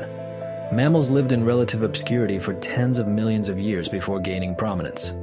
Our recent acceleration, though dramatic, does not guarantee a long future. It may be a temporary phase that ends or transforms in ways we cannot predict. Still, there is something genuinely unusual about our moment. Fire, language, agriculture, science, and technology have stacked up in layers, each amplifying the others. We have become capable of changing our planet on a scale once reserved for ice ages and volcanic episodes. We have raced from stone points to satellites in an instant of Earth's time. It takes your breath away if you really think about it. And it leaves us with a profound, unresolved question. Is this explosive burst of innovation a sign that we are something enduring and central in Earth's story? Or is it simply another short-lived phase? An interesting blaze before the planet turns another page? Everything history shows us points toward the latter. For now, though, we are living inside this acceleration, feeling it unfold year by year, watching our world transform faster than any humans before us ever did. As humans shifted from small, mobile bands of hunters and gatherers into larger, more settled communities, the planet itself began to change in ways it never had before. Fire and language had given us the tools to survive. Agriculture had given us stability. Accelerating technology had given us momentum. But when we started to build enduring settlements, then dense cities, then vast networks of trade and industry, Earth's surface began to show a new, distinct kind of mark. Ours. Our presence stopped being something that would vanish without a trace and started becoming something etched into rock, soil, and atmosphere. Cities are among the clearest signs of our species. From the beginning, they were more than just clusters of dwellings. They became hubs of administration, art, religion, commerce, and innovation. Ancient places like Jericho, Uruk, and Mohenjo-Daro rank among the earliest known cities, dating back thousands of years. In them, thousands of people lived closer together than any extended family group could sustain alone. Once humans gathered at this scale, specialization intensified. Some farmed, others built structures. Some crafted pottery or tools, some recorded transactions or laws. Some led, some followed, some mediated disputes or tended sacred sites. This division of labor allowed complexity to grow, and complexity in turn created its own momentum. Stone walls gave way to mud brick structures. Mud brick gave way to fired brick and carved stone. Eventually, stone and wood gave way to concrete, steel, and glass. Cities rose, fell, and sometimes disappeared, leaving behind ruins that still hint at their former grandeur, or only subtle foundations concealed beneath later layers of earth. Through it all, the idea of the city persisted. Today, for the first time in our history, more than half of all humans live in urban areas. And if you look at Earth from orbit, you can see the glow of these settlements at night, scattered across continents like artificial constellations. But cities are only part of our signature. Another is the way we have altered the chemistry of the air. When humans began burning wood, and later coal, oil, and natural gas for heat and mechanical power, we started shifting the balance of greenhouse gases in the atmosphere. At first, the changes were tiny, too small to notice. As industrialization expanded, as cars and trucks spread, as power plants multiplied, carbon dioxide and other greenhouse gas concentrations climbed. Today, atmospheric CO2 levels are higher than they have been in millions of years. That single fact connects us directly to the fate of Earth's climate. The warming trends, the melting ice, the changing rainfall patterns and intensifying storms we see now are all part of our planetary footprint. No previous species has altered the global atmosphere in quite this way. Far into the future, ice cores and sediment layers will show a sharp and sudden spike in greenhouse gas concentrations. A clear signal of human industry. Our imprint is also visible in the physical shape of landscapes. We clear forests for timber, crops, and pasture.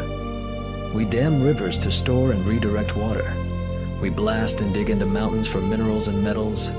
We lay down roads and railways across continents, carve harbors into coastlines, and pile up waste and rubble in landfills. From the vantage point of satellites, much of the land surface now carries geometric patterns.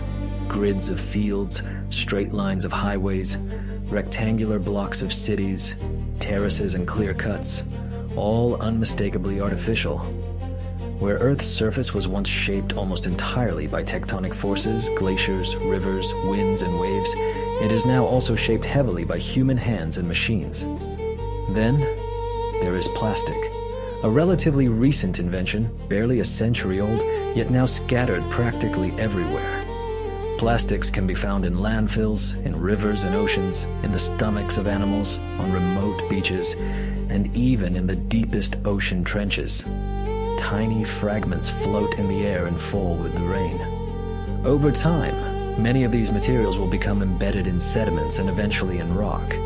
For any future geologist, plastic fragments and microplastics will form a striking layer, a bright synthetic marker of our presence. It may be one of the most durable and distinctive traces of our era, persisting long after steel bridges and glass towers have crumbled away. Agriculture has also left an immense imprint. Vast swaths of Earth's land are now devoted to a handful of domesticated crops: wheat, maize, rice, soy, and a few others.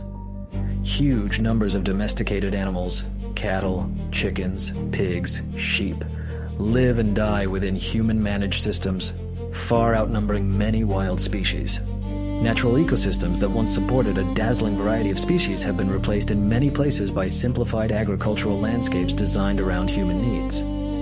These changes have allowed billions of people to be fed, but they have also reduced biodiversity, altered soils and water cycles, and tied many regions' futures tightly to human decision-making. What stands out in all of this is the speed. Before humans, forests expanded or shrank across centuries or millennia. Climate changes took place over long, gradual arcs, except in rare catastrophic events. Rivers carved valleys over ages. Mountains eroded almost imperceptibly over even longer spans. In just a few thousand years, and especially in just the last few hundred, humans have dramatically amplified the rate of change. In a few centuries of industrial activity, we have increased atmospheric greenhouse gases, changed ocean chemistry, rearranged vast areas of land, and moved species, intentionally and unintentionally, to new continents and islands. Which brings us back to our central question. Does leaving such a clear mark on Earth make us permanent? Earth's history suggests otherwise. Trilobites once filled the oceans for almost 300 million years, leaving behind extensive fossil deposits. Dinosaurs left bones, trackways, and altered ecosystems that lasted for over 150 million years. Their signatures are still obvious in rock, but they, as living beings, are gone. Their marks persisted while their reigns ended. Our human stamp may be vivid, but vividness is not the same as longevity.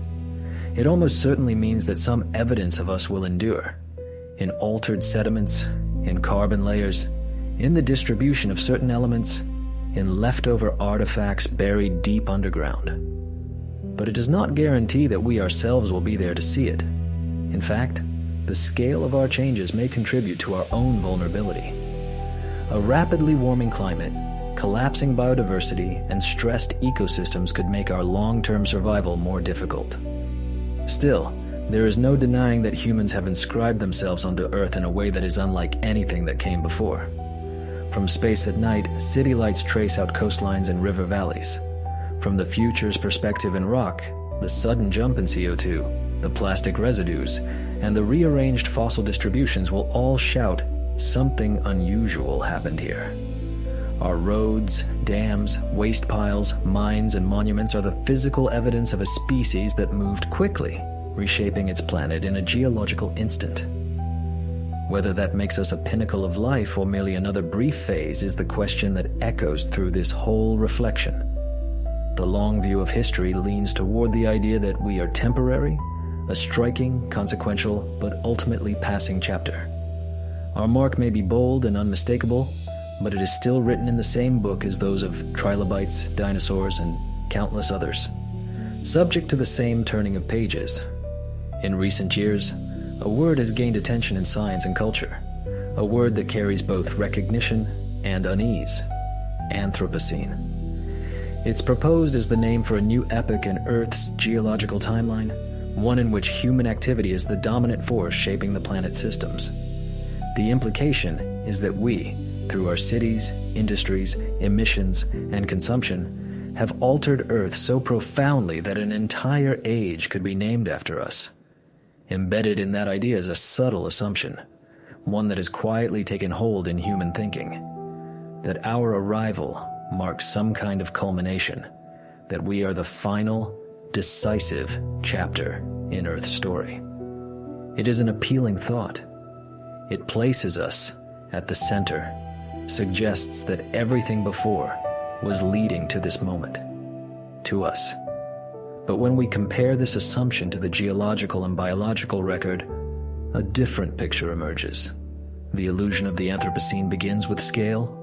From our vantage point, our impact looks immense.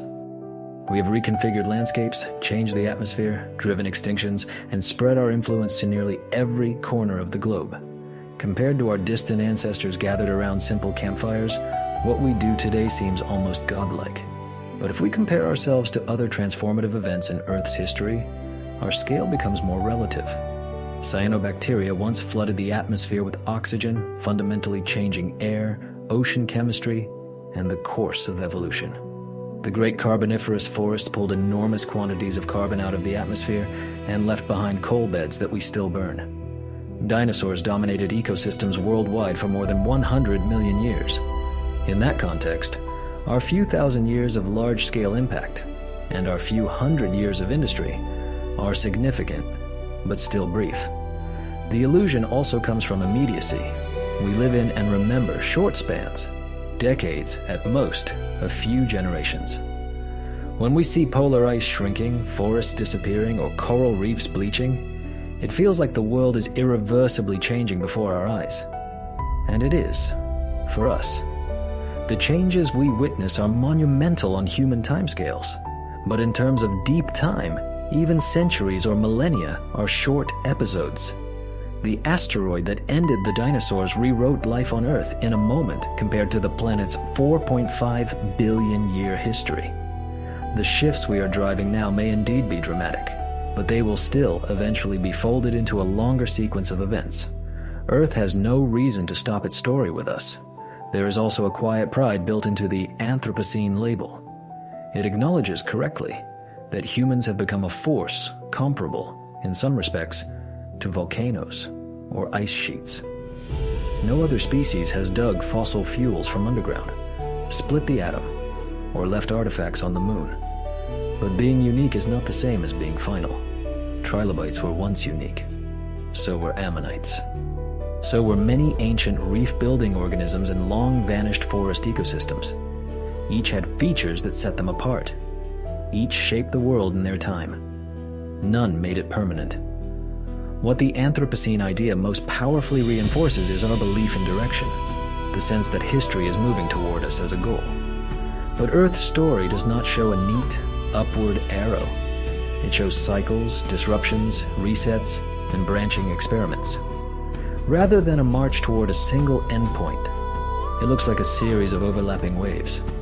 To see ourselves as the concluding wave is to forget how many have come and gone before, and how many more may come after.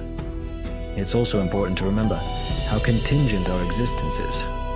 We are here because an asteroid struck at a particular time, clearing the dinosaurs. We are here because oxygen once rose, because continents drifted into certain patterns, because climates stabilized enough for agriculture to arise. None of these events were coordinated with our appearance in mind. They were coincidences and convergences that we benefit from after the fact. To interpret them as meant for us is to confuse chance with destiny. Still, the Anthropocene idea feels compelling because, in everyday life, our impact is undeniable. We see megacities glowing at night. We know our emissions are altering the climate. We watch human population figures rise into the billions. It's hard not to feel like the main act when our influence is everywhere we look. But so, it must have felt, in some dim animal way, in the age of dinosaurs. A world in which huge reptiles occupied nearly every major terrestrial niche. And so, in its own fashion, might it have seemed in the age of trilobites, when they filled ancient seas. No dominant group has ever perceived itself as temporary, yet all have been. This doesn't mean our impact is trivial. Far from it. The choices we make now will strongly affect the coming centuries and millennia, species fates, future climate, the habitability of regions, and the well-being of countless beings. Our era matters enormously to us and to the living things that share it. But from the planet's perspective, 10 million years from now, whether humans are still present or have vanished, life will have moved forward. New ecosystems will exist. New species will have evolved. New patterns will have formed. Our dramatic chapter will have been turned, and other chapters will follow. Perhaps the greatest danger in seeing the Anthropocene as the final era is that it feeds a sense of invulnerability. If we believe we are the endpoint of Earth's story, we might act as if nothing can truly dislodge us.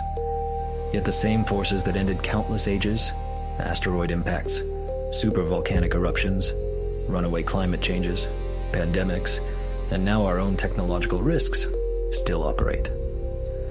Intelligence does not make us immune to geology, astronomy, or chance. There is, however, another, more helpful way to view the Anthropocene, not as a crown, but as a responsibility. If we are powerful enough to reshape the planet, then we are also responsible for considering how we reshape it. When we let go of the illusion that we are permanent, we can see more clearly. Our chapter is temporary, but that does not make it unimportant. It means that what we do with our moment matters. We can choose whether our influence deepens harm or supports resilience, whether we leave behind a trail of collapse or a foundation that makes survival easier for whatever comes after us. Without the illusion, the Anthropocene is not a monument to our greatness, but a reminder of our impact and our duty. We are not the final owners of Earth's story. We are participants in one of its many phases. Our time here is powerful, but it is still a moment. And when that moment ends, the planet will continue, as it always has. When we talk about dominance, we often picture it as something firm and lasting. Powerful societies seem immovable. Great cities feel eternal. Vast empires look as though they will stand forever. Their monuments loom over the landscape. Their armies project power across borders. Their cultures spread and influence far beyond their original homelands. But if we trace history carefully, a different pattern emerges. Dominance is always more fragile than it appears. No civilization, no matter how mighty, has remained unbroken. The earliest complex societies make this clear. Take ancient Mesopotamia, often called the cradle of civilization. In the fertile lands between the Tigris and Euphrates rivers, humans built some of the first cities, developed writing, and organized large-scale farming. City-states such as Uruk, Ur, and later Babylon rose with impressive temples, walls, and palaces. To people living then, these cities must have seemed like the permanent center of the world. Yet they were vulnerable. Floods, droughts, salinized soils, shifting rivers, invasions, political struggles, and economic breakdowns all played roles in weakening and eventually transforming these societies. Kingdoms changed hands many times. What once seemed unshakable turned into ruins scattered across deserts and plains. Ancient Egypt tells a similar story. For thousands of years, the Nile's annual floods brought predictable fertility. Pharaohs oversaw grand projects, pyramids, temples, statues, that to their builders must have looked like they would last forever. Egypt's civilization endured for an impressively long time by historical standards, much longer than most. But over centuries, it too was fractured, conquered, absorbed, and changed by outside powers. The monuments stand, but the world that created them is gone. Rome provides another striking example. At its height, the Roman Empire encircled the Mediterranean and stretched deep into Europe, North Africa, and the Middle East. Roman roads tied together enormous territories. Aqueducts carried water over great distances. Roman laws, coins, and languages spread across continents. To Roman citizens, especially during times of prosperity, the empire must have felt like the enduring structure of the world. But it too carried fragilities, internal corruption, economic inequality, overextended borders, power struggles, and repeated waves of invasions. Over time, these strains accumulated. The empire split. Western Rome fell. Eastern Rome, centered on Constantinople, persisted longer, but ultimately collapsed as well. Its roads crumbled, its buildings decayed or were repurposed. Its centralized power vanished. What remained were fragments. Languages influenced by Latin, legal concepts, architectural styles, and stories. The pattern appears again and again. The Maya of Mesoamerica built sophisticated cities, pyramids, observatories, and calendrical systems. Their civilization thrived for centuries in the tropical forests. Yet a mix of environmental pressures, deforestation, soil exhaustion, drought, combined with internal conflicts and shifting trade to undermine them. Many of their great cities were eventually abandoned, swallowed slowly by vegetation. In the Indus Valley, another early civilization created carefully planned cities like Harappa and Mohenjo-Daro, with complex drainage systems and standardized weights. But changes in river courses, climate, and possibly trade contributed to their decline. Their script remains only partly understood. In the American Southwest, the ancestral Puebloans, often called the Anasazi, built intricate cliff dwellings and large settlements. Prolonged droughts and resource pressures likely forced them to move and reorganize, leaving behind haunting empty structures. In all of these cases, dominance, whether regional or continental, turned out to be temporary. Civilizations are complex systems that depend on balance between population and resources, between leadership and the governed, between environment and use. When those balances tilt too far, collapse or transformation follows. Our modern global civilization is not immune. Today, our connected world feels more powerful and secure than any civilization before it. We have global communication networks, advanced medicine, industrial agriculture, and enormous cities. We can ship goods across oceans in days, monitor weather from space, and share information instantly. It is easy, from inside such a system, to believe that it is fundamentally stable. But the vulnerabilities are still there, many echoing those of the past. Climate change threatens water supplies, agriculture, and the habitability of entire regions. Not unlike the ancient droughts that contributed to earlier collapses, only now on a global scale. Inequality, political polarization, corruption, and mistrust strain institutions and social cohesion, just as they did in previous empires. Wars, whether local or on a larger scale, destabilize regions and can cascade into wider crises. On top of these old patterns, we have new risks: nuclear weapons, global pandemics in a highly connected world, cyber attacks, and complex technological systems that few fully understand, yet upon which billions depend. Dominance, in the end, always rests on a precarious balance. It requires that many moving parts continue to function together: environment, economy, social trust, infrastructure, governance. When enough of those parts fail simultaneously, the appearance of solidity can evaporate quickly. Collapse, however, rarely erases everything. When societies fall, they leave legacies that shape what comes next. Roman law influenced much of Europe's later legal systems. Egyptian and Mesopotamian innovations in writing, architecture, and agriculture echoed through the centuries. The scientific and philosophical works preserved in various cultures were rediscovered and woven into new frameworks. So too, future civilizations, if they arise after our own falters, will inherit the fragments we leave: knowledge, ruins, changed landscapes, and lingering impacts. The fall of one civilization can open space for another, much as the extinction of one species opens niches for others. Endings and beginnings, even at the cultural level, are intertwined. Recognizing the fragility of dominance doesn't mean we must assume doom, but it does mean we should view our own moment with humility. Our skyscrapers, power grids, data centers, and transportation networks may feel permanent, but so did pyramids, ziggurats, colosseums, and ancient walled cities. Time has shown that nothing humans build is beyond decay. The deep lesson here is that permanence is an illusion, not only for species but for civilizations. We are not exempt from the same forces that reshaped every empire before ours. We live in a time of abundance and connection compared to much of human history, but history strongly suggests that such periods do not last indefinitely. One day, our cities may stand empty. Our monuments may weather into indistinct shapes. Our digital records may be unreadable or gone. Earth will still be here, life will still adapt.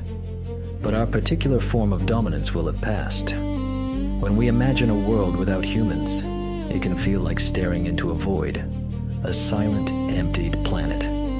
But if we shift our attention from what would be missing to what would remain, and to what would grow, the picture looks less like an ending and more like a transformation. Earth has seen age after age come and go, each with its own flourishing life forms and dominant ecosystems. Through all of this, the planet has continued, recovering, reshaping, and renewing itself. If humanity were to vanish, Earth would not stop. It would simply move into a new phase. In the first days or weeks after our disappearance, the world would still look very human. Buildings would stand, planes grounded at airports, cars abandoned on highways. Streetlights might flicker as power systems gradually failed. Nuclear plants, dams, factories, and water treatment facilities would run unattended until their fuels were depleted or their systems broke down. Pets and livestock, suddenly without human care, would either try to fend for themselves, find new ecologies, or perish, depending on where they were and how adapted they were to life without us. For a short time, the planet would resemble a paused scene, as if humanity had simply stepped away mid-act. But nature does not pause. The process of reclamation would begin almost immediately. Plants would be the first and clearest agents of change. Seeds already embedded in cracks of pavement would sprout and push roots into concrete, widening fractures. Vines would climb walls and fences. Grasslands would spread over abandoned lots and roads. Trees would take root in neglected fields and empty suburbs. Over a few decades, suburban neighborhoods would soften into woodlands. Many cities, especially in wetter climates, would become overgrown, their sharp edges blurred by leaves and branches. Where we once farmed intensively, forests, prairies, or wetlands would gradually return, depending on local conditions. Rivers, freed from dams as structures weakened and failed, would cut new channels or rediscover old ones. Floodplains and marshes would expand. Animal life would also surge into the spaces we left. Large predators like wolves and big cats would recolonize territories from which we'd long excluded them if they had survived our time. Bears might roam more widely. Deer, boar, and many other mid-sized animals would expand into once urban areas, browsing through overgrown parks and streets. Birds would nest in crumbling buildings and bridges. Bats would roost in tunnels, mines, and abandoned structures. Owls might claim attics and towers. On continents and islands where we had reduced or eliminated large herbivores or carnivores, other species would gradually fill those roles. Invasive species we introduced might initially dominate, then settle into new balances as ecosystems re-establish themselves. In the oceans, the withdrawal of industrial fishing would allow many depleted populations to rebound. With no trawlers dragging nets across the seafloor, marine habitats would have a chance to recover. Fish stocks could grow again. Large animals like whales, once hunted by humans, would swim with far less risk of ship strikes or noise pollution from sonar and heavy shipping traffic. Coral reefs, stressed by warming and acidification, would still face challenges. But in some regions, with less human pressure, they might adapt. Or new reef systems might form, composed of different but resilient species. Carbon dioxide levels and global temperatures would not drop overnight. The greenhouse gases we've already emitted linger in the atmosphere for centuries or longer. Ice sheets might continue to melt for some time, and sea levels could keep rising. But without ongoing emissions from burning fossil fuels and deforestation, the planet's natural systems, regrowing forests, soils, ocean uptake, would slowly begin to draw down some of that excess carbon. Over many centuries or millennia, new climatic equilibria would be reached. Some regions might remain warmer, or different from their pre-industrial states, but life would adapt to the new conditions, as it always has. Human-made structures would steadily decay. Within a few decades, untreated steel structures would rust and weaken. Glass would crack and fall. Roofs would cave in. Within hundreds of years, wooden and many concrete buildings would have collapsed. Bridges would fail. Highways would crumble under the combined forces of plant roots, water infiltration, and freeze-thaw cycles. Over thousands of years, even our grandest cities would be reduced to mounds and eroded ruins, buried beneath soil, vegetation, or sediment, much like the remains of ancient civilizations we uncover today. Only a handful of particularly durable constructions, massive stone monuments, some underground facilities, or structures carved directly into rock might persist in recognizable form for tens of thousands of years. Even they would be softened by erosion and time. Our most enduring legacy might be in the form of chemical and material traces. Plastics would break down into smaller fragments but not fully disappear for a very long time. Microscopic pieces would become embedded in lake beds, ocean sediments, and soils, forming a distinctive layer in the geological record. Long-lived radioactive isotopes from nuclear activities would leave subtle signatures, though their danger would diminish greatly over tens of thousands of years.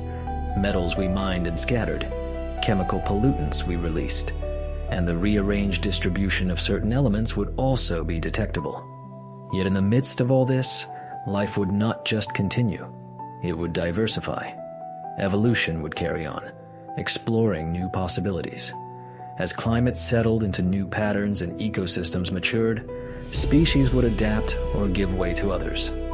Perhaps birds would radiate into forms very different from those we know, some becoming larger or more specialized, others more intelligent.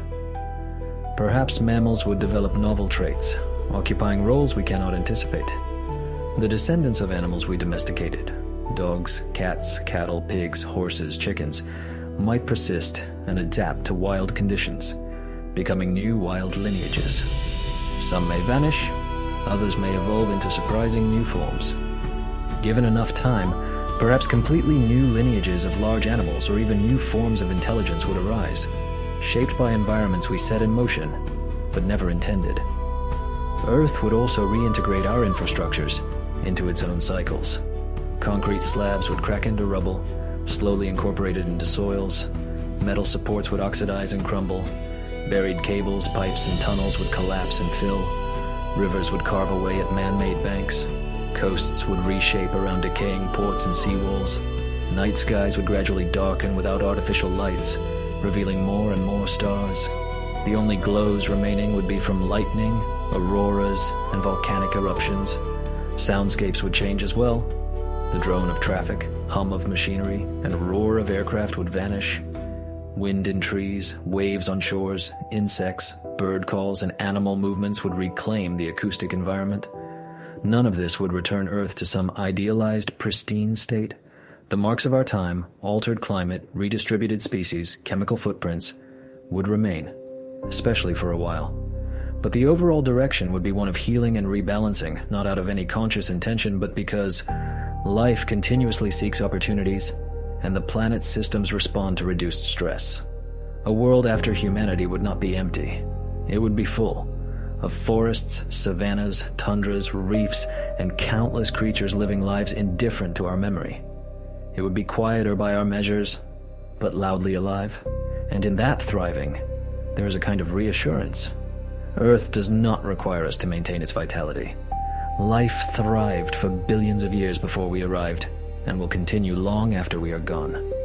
Seeing this does not make our disappearance desirable. It simply shows that the story is bigger than us, and that should we one day exit the stage, the play will go on.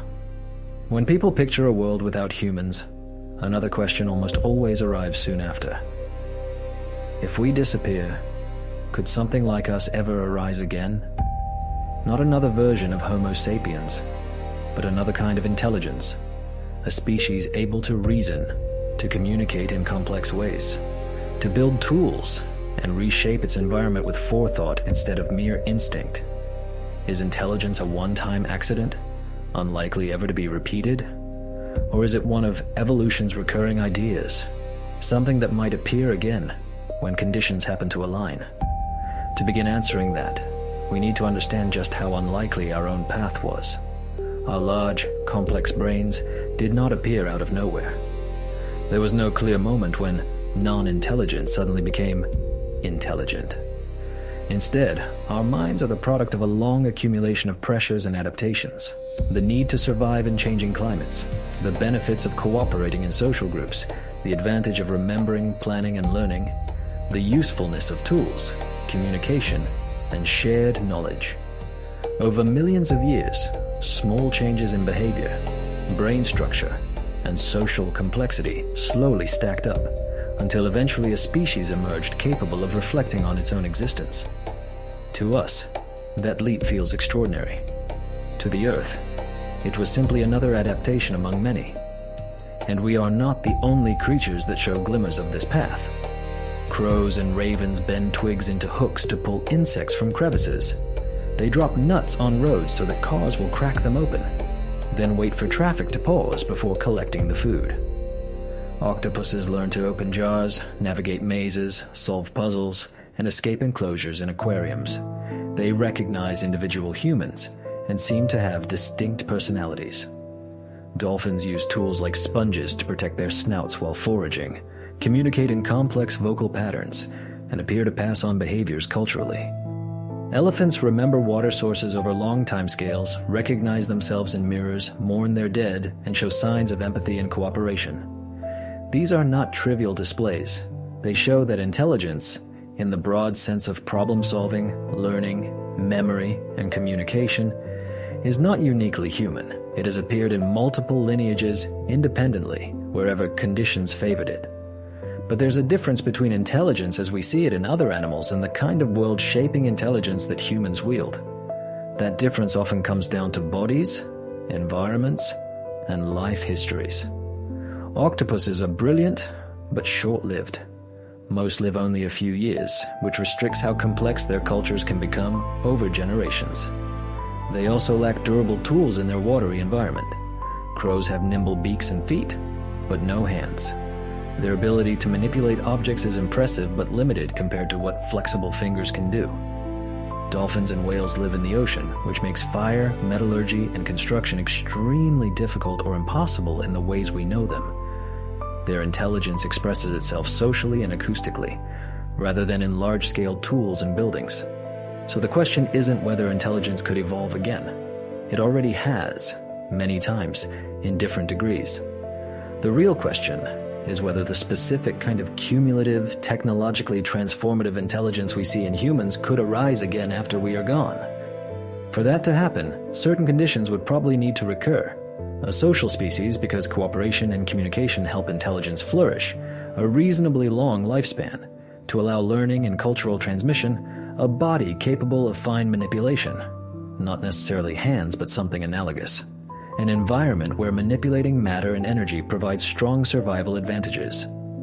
If humans disappear, the ecological niches we occupy, large-bodied, highly social, generalist omnivores using tools, will open up.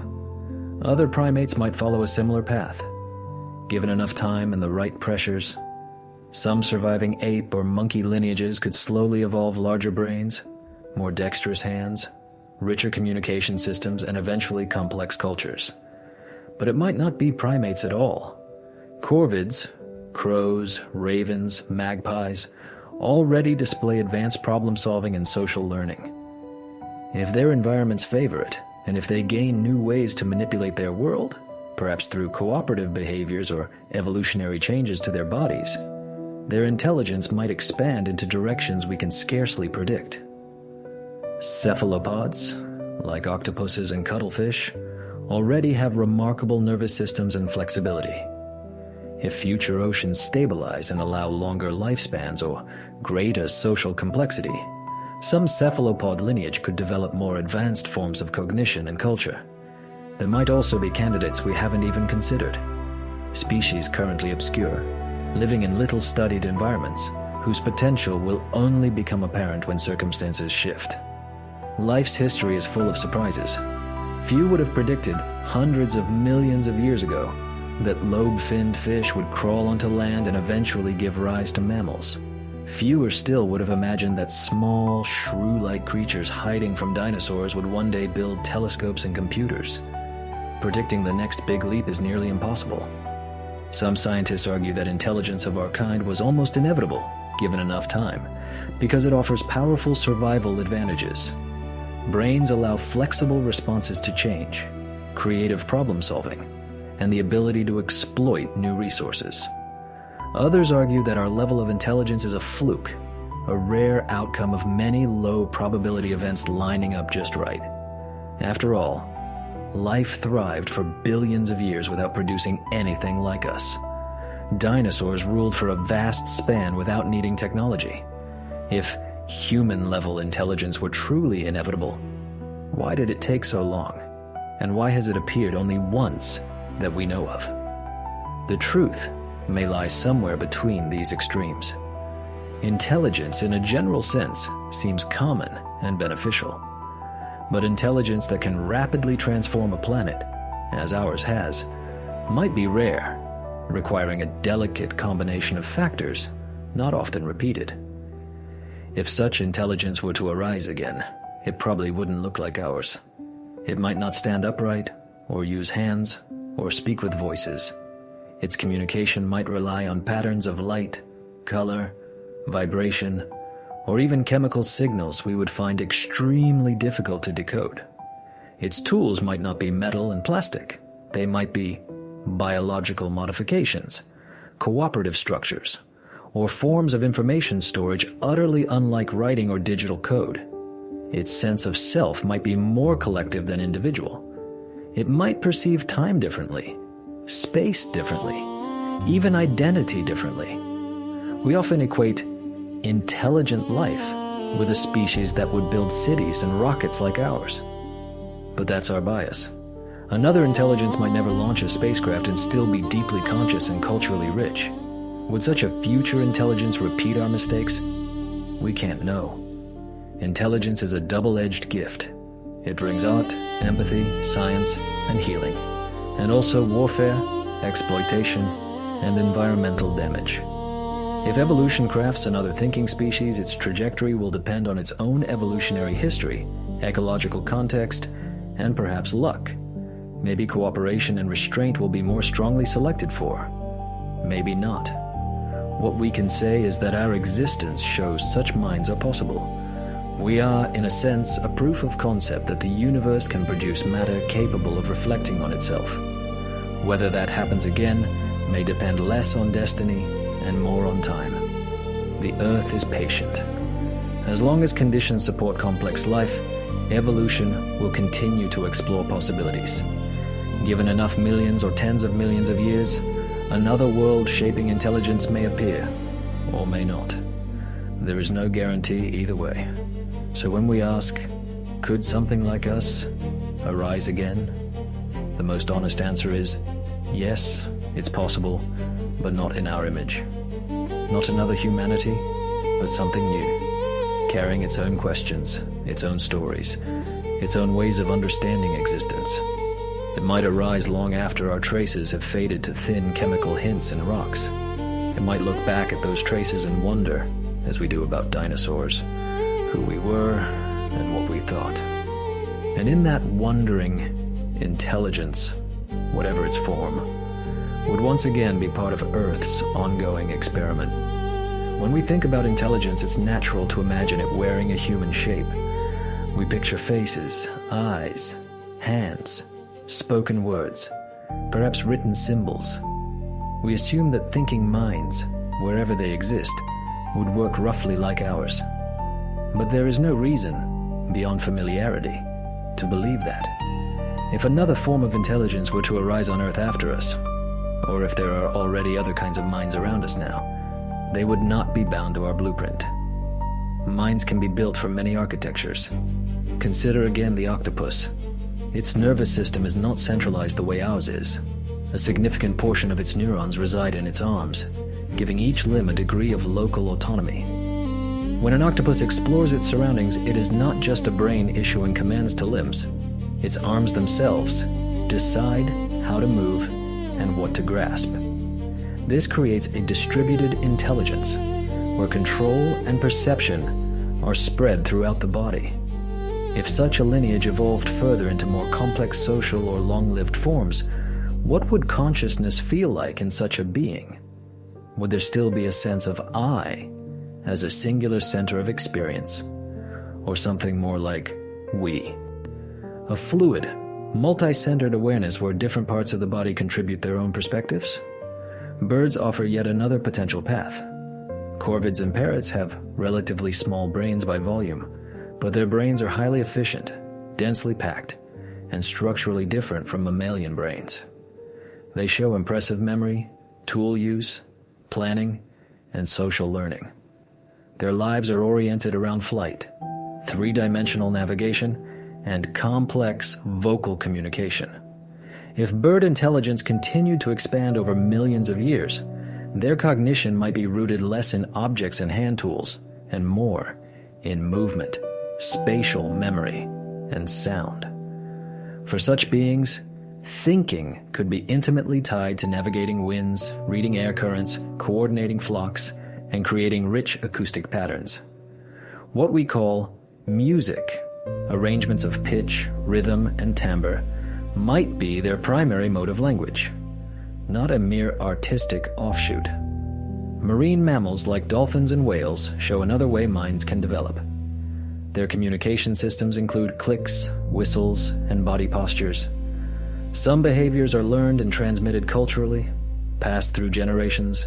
They inhabit a three-dimensional, sound-dominated world where sight is limited and touch works differently than on land.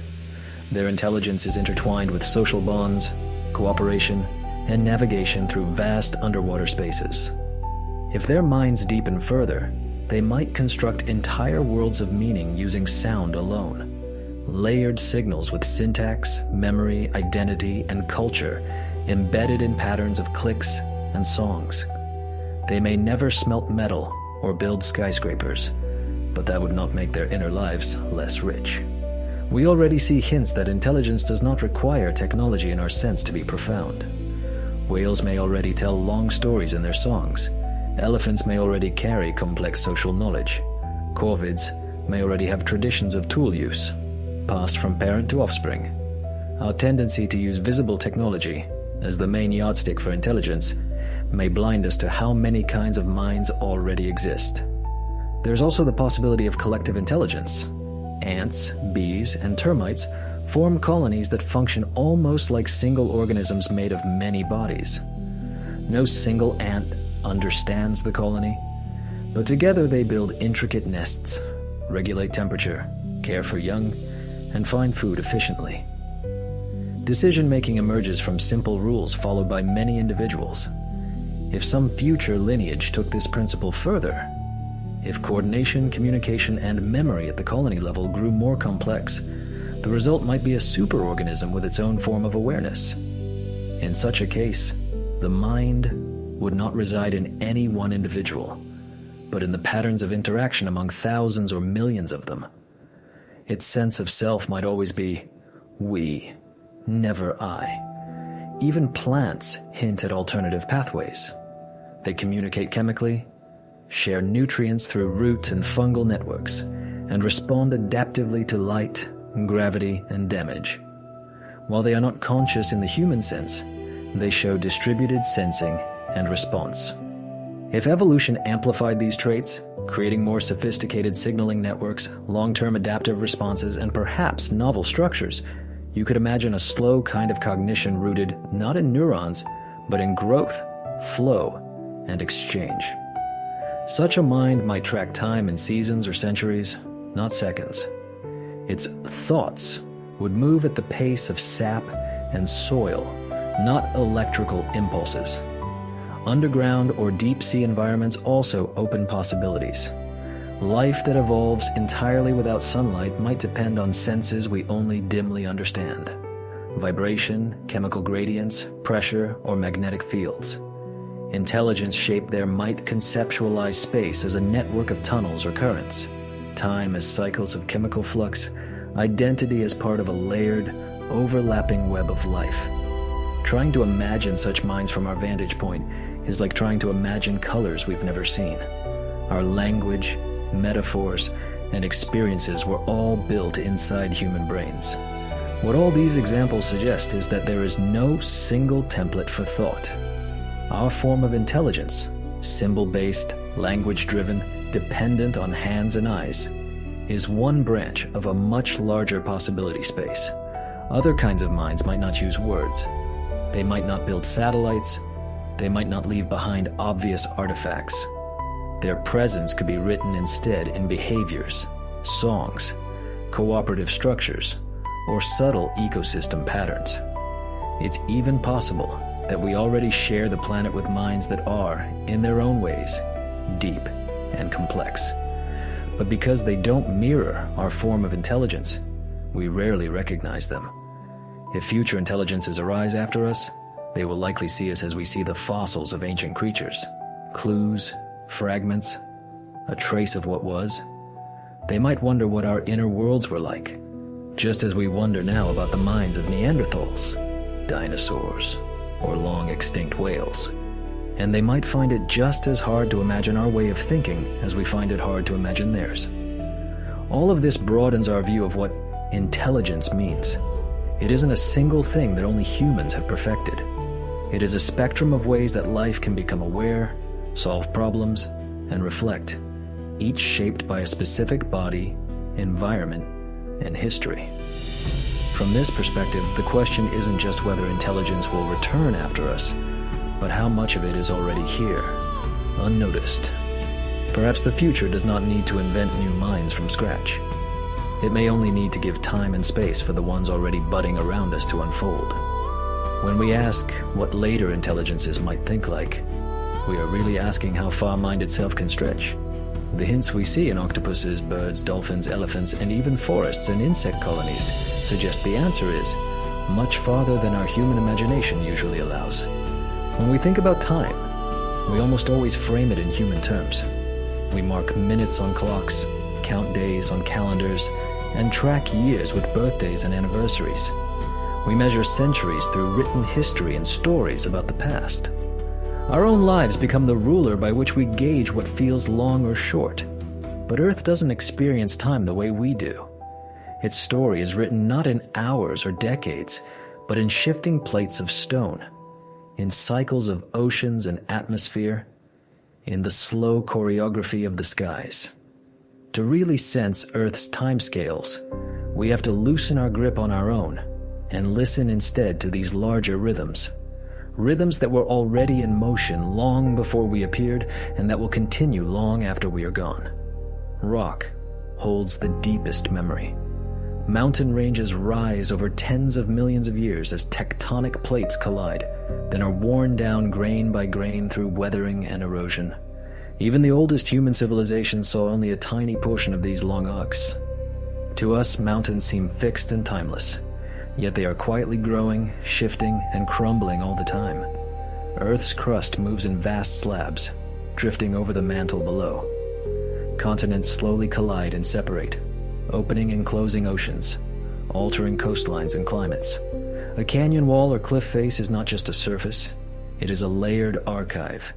Each band of sediment tells of a different world: ancient seas, desert dunes, volcanic ash falls, swamps that later turn to coal.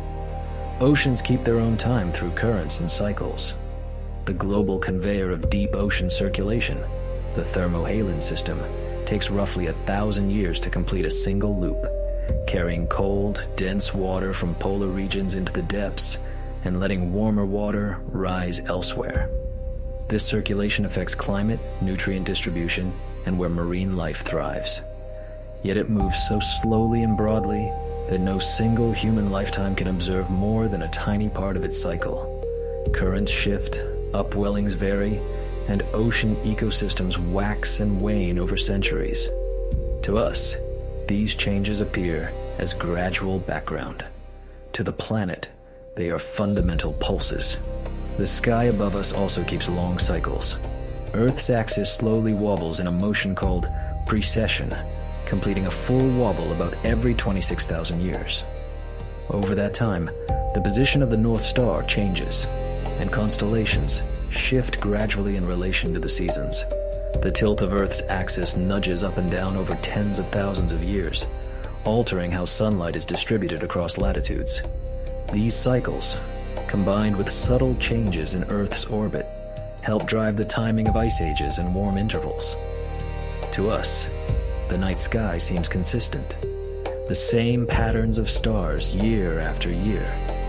But to Earth, the constellations are fluid, rearranging slowly as ages pass.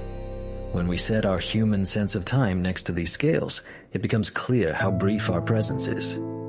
Written human history stretches back perhaps 5,000 years, a few thousand pages in a book with billions. Our species, as modern Homo sapiens, has existed for a few 100,000 years, still just a sliver compared to the ages recorded in stone, ocean currents, and orbital cycles. The buildings we call ancient are young on a planetary timeline. Even the oldest standing structures are only moments old when measured against mountain uplift or continental drift. To us, a city that lasts for centuries feels permanent. To Earth, it is a passing pattern on the surface. This does not mean our lives are unimportant. It means that their scale is different. We are small threads woven into a much vaster tapestry. Understanding Earth's timescales also changes how we see our impact. When we talk about climate change, we often think in terms of decades, how much the temperature might rise by 2050 or 2100. We also occasionally think in centuries, wondering what our great-grandchildren's world might look like. But the carbon dioxide we release now will affect the atmosphere and oceans for thousands of years. Species we drive to extinction will be absent for millions. The rock layers containing traces of our activities, plastics, metals, isotopes, pollen from crops, will persist long after our languages and institutions fade. From our point of view, these are enormous consequences. From Earth's point of view, they are one more layer in a very thick book. Stone, water, and sky share another truth. Nothing is truly static, not even at their scale. Mountains, though they may feel eternal, are temporary structures in slow motion. Oceans appear endless, but their basins change shape and depth over geologic time. The sky seems unchanging, yet stars move, brighten, and eventually die. Permanence, even for planets and stars, is an illusion drawn from our short vantage point. The only constant is change. This perspective can make us feel small or powerless, but it can also be strangely grounding. It reminds us that we are not outside of these cycles. Our bodies are made of elements forged in ancient stars, carried here by interstellar dust. The water in us has traveled through oceans, clouds, rivers, and living organisms for billions of years. The air we breathe has passed through lungs, leaves, and waves countless times. We are temporary arrangements of ancient materials, briefly aware of themselves. When we look at it that way, our intelligence, this ability to notice deep time at all, becomes one of Earth's passing phenomena. We like to think of our minds as something separate from nature, but they are part of these same long cycles. Awareness appears in us, lasts for a moment, then passes on. Whether awareness will reappear in other forms later is an open question. If it does, it will still be a chapter within Earth's vast timeline, not a break from it. Seeing stone, ocean, and sky as different clocks running alongside our own invites us to practice patience. Earth is not rushing. It has moved through countless changes already, and will move through countless more. Our sense of urgency, while vital for addressing our own problems, is a very human speed. The planet's time is broader. It tells us that while our actions matter deeply in our window of existence, they are part of a much longer story, whose full outline we'll never witness. Maybe one of the rare gifts of being human is that for an instant we can glimpse this. We can measure continental drift, map ocean currents, and calculate orbital cycles. We can see far backward and far forward, even if we can't live long enough to watch those arcs complete. We are brief, but we can see beyond our brevity. That perspective may be one of the most precious things our species has created. When we pull back from Earth and place it in the context of the wider universe, the scales expand again so radically that even mountains and oceans begin to seem small. The tallest peaks are mere surface wrinkles on a planet that is, itself, a tiny sphere orbiting one average star. That star is one among hundreds of billions in our galaxy, and our galaxy is one among trillions in the observable universe. Distances are measured in light years. Timescales stretch into billions of years, not millions. Stars form, burn, and die. Galaxies grow, collide, and reorganize. Space itself expands. Against this backdrop, Earth is a single point, and our species is a brief event on that point. The universe does not have a visible center. There is no obvious favored location, no cosmic stage singled out as the main one. Our solar system does not sit at the center of the galaxy, nor does the Milky Way occupy a privileged position in the cosmic web. By all indications, we inhabit an ordinary place in a vast, largely indifferent expanse. For most of human history, people looked up at the sky and saw meaning. Constellations, myths, gods, and omens. The stars helped guide travel, mark seasons, and anchor stories about who we were and how we came to be. The heavens were both mysterious and intimate. Only recently, in the last few centuries, have we begun to understand just how enormous and old the universe is, and how small a part of it we occupy. This realization can feel disorienting. If we are not at the center, if the cosmos does not revolve around us, what place do we have? On the one hand, the universe appears utterly indifferent. Stars do not burn for our benefit. Galaxies do not align themselves with our destinies. Supernovas and black holes do not pause because we're watching. If every trace of humanity vanished tomorrow, the expansion of the universe would continue, unaltered. On the other hand, there is something remarkable happening here, and possibly in other places as well. The universe is, through us, becoming aware of itself. We are made of the same basic particles and forces that exist everywhere: atoms, fields, gravity, light. But on this planet, arranged in this particular way, those particles have given rise to beings that can look back at the cosmos and wonder what it is and why it exists at all. In us, stardust has learned to ask questions. This does not make us central in a physical sense, but it does give our existence a kind of significance. The universe may not notice us, but we notice it. We build telescopes that capture light from galaxies billions of years in the past. We launch spacecraft that leave our solar system, carrying small artifacts of who we are. We decode faint signals in cosmic background radiation to understand the early moments after the Big Bang. We trace our own origins back through stars that lived and died long before Earth formed. This ability to perceive and reflect, however brief, is rare enough that we know of no other example for certain. There may be many, there may be none. Right now, we simply do not know. What we do know is that, at least here, the universe has produced minds that can glimpse its vastness and their own smallness within it. Understanding this can change how we think about importance. Importance is not something assigned by the stars. It arises from relationships, choices, and experiences. It's something we create and share among ourselves. The cosmos does not need us. It will go on quite well without our participation. But while we exist, we can choose to care about each other, about other species, about the fragile conditions that allow life and awareness to flourish on this small planet. We can choose to find meaning not in being central, but in being conscious participants. Our cosmic context does not make us meaningless. It makes our capacity for meaning more astonishing. For a fleeting moment in an enormous universe, there is a planet where beings can love, learn, create, regret, hope, and wonder about it all. That, in itself, is extraordinary. Holding this view, we can carry two truths at once. On the cosmic scale, we are tiny and temporary.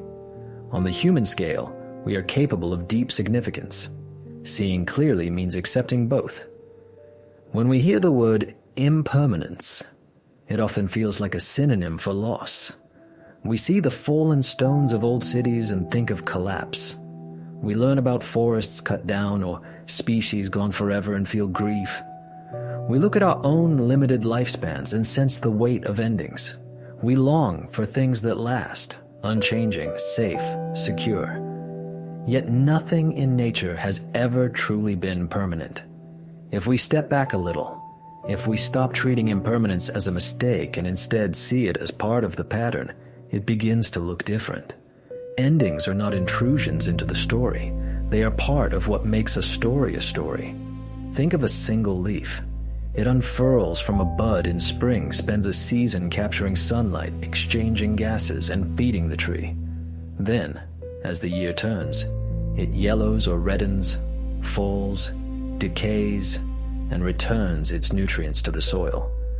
The falling is not a failure. It is how the tree makes room for new leaves, new growth. Without that cycle of coming and going, the tree itself and the forest could not exist. The same pattern plays out at larger scales. Species arise, transform, and eventually disappear, leaving ecological space for others to emerge. Continents come together and break apart, spawning new mountain ranges that will someday be ground down. Stars blaze for millions or billions of years, then exhaust their fuel and scatter elements that become new stars and planets. Impermanence is not an error in the system. It is the system. Our discomfort stems partly from how we experience time. Our lives are short compared to these cycles. So when something ends, a forest we know, a culture we grew up in, a person we love, it can feel abrupt and absolute. From Earth's scale, though, endings are transitions. The dinosaurs did not terminate life on Earth. Their extinction allowed mammals to flourish. Ice ages did not end the planet. They remade it. Endings and beginnings are often two faces of the same event. For human societies, this is equally true. Troy's walls tumbled. The Library of Alexandria burned. The temples and statues of countless cultures weathered away. These were real losses. But after each fall, new stories began. New cities, new libraries, new artworks, new ideas. Rome dissolved as an empire, but its legal principles, languages, and engineering influenced later civilizations. Egypt's political power faded, yet its symbols and monuments shaped imaginations for millennia. Impermanence at the cultural level does not mean that everything is erased. It means that what came before is folded into what comes after, changed, but not entirely lost. On a personal scale, impermanence is what gives moments their intensity. We know that we and those we love will not be here forever. We know that days, seasons, and ages pass. Because of that, a conversation, a shared meal, a sunrise, or a song can feel precious. If everything lasted indefinitely, urgency, attention, and appreciation might thin out. It is precisely because an evening ends that we choose to notice it. Precisely because a friendship can fade, or a life can close that we cherish it. Impermanence does not remove meaning. It makes meaning possible. Grief is the cost of caring in a world where nothing stays. But grief itself is also a sign that something mattered. We do not mourn what was never important to us. Seen this way, impermanence begins to look less like an enemy and more like a teacher. It reminds us not to cling too tightly to any one form, situation, or identity. It nudges us to participate while we can. It shows us that change is not only loss, but also renewal. Even at the planetary level, impermanence carries a kind of mercy. Mistakes, however large, are not frozen forever. Forests can regrow, even if they are not the same forests. Damaged ecosystems can heal, even if they return in altered forms. The climate, though now destabilized by us, will eventually move toward new balances over long stretches of time. This doesn't excuse harm or guarantee that everything will be fine for us. It does remind us that Earth's story has always moved through cycles of devastation and renewal. No disaster has ever been truly final. Even the death of stars, the most cataclysmic endings we know, spreads heavy elements that form new worlds, new chemistry, perhaps new life. Our desire for permanence is understandable. It comes from fear, love, and a wish to protect what we value. But the more we insist that things must never change, the more out of step we become with the universe itself. To accept impermanence is not to embrace apathy. It is to recognize that caring deeply and letting go are both necessary parts of being alive. Without endings, there would be no arcs to follow, no stories to tell, no sense of before and after. Everything would blur into a static, unchanging state. And what meaning would there be in that? Impermanence is what allows for narrative, for growth, for transformation. On cosmic scales, this perspective becomes even clearer. Galaxies form, merge, and evolve. Planetary systems appear and disappear. The universe itself seems to be headed towards states of change we can barely conceptualize. Against that, our span is brief, but not empty. Because it is finite, it can be filled. We are like sparks in a dark field. A spark matters precisely because it cannot last. Recognizing impermanence also softens our fear about humanity's eventual end. Our species will not be here forever. One day, whether slowly or suddenly, we will pass from the stage. That can feel terrifying, but it is simply our turn in a pattern that has always been. Every species before us has had its moment and then given way. When our moment ends, life will continue. Other forms will flourish. New stories will arise. Our disappearance would be a loss for us, but not for existence as a whole. The narrative will not stop with us, so instead of trying to fight impermanence, we can allow it to inform how we live. Knowing that everything changes, we can value what is here now. Knowing that we are temporary, we can choose wisely how we use our brief time. Impermanence does not strip meaning away. It is the background that makes meaning possible. For much of our history, humans have imagined ourselves as the summit of life, the final rung on some invisible ladder. We point to our languages, our art, our skyscrapers, our microchips, our rockets. We look at how we've altered landscapes, domesticated other species, unleashed nuclear power, and sent machines into space. We call this progress and tell ourselves we stand at the top. But when we zoom out to see the full story of life on Earth, the ladder disappears. In its place, we see something more like a branching tree, or a dense web of diverging and intertwining paths. In that web, there's no single highest point. There are only many experiments, each finding its way for a time. From this vantage, another possibility emerges. Maybe we are not the pinnacle of evolution, but a bridge, a temporary crossing between what came before us and what might come after. The idea of being a pinnacle is attractive because it suggests completion.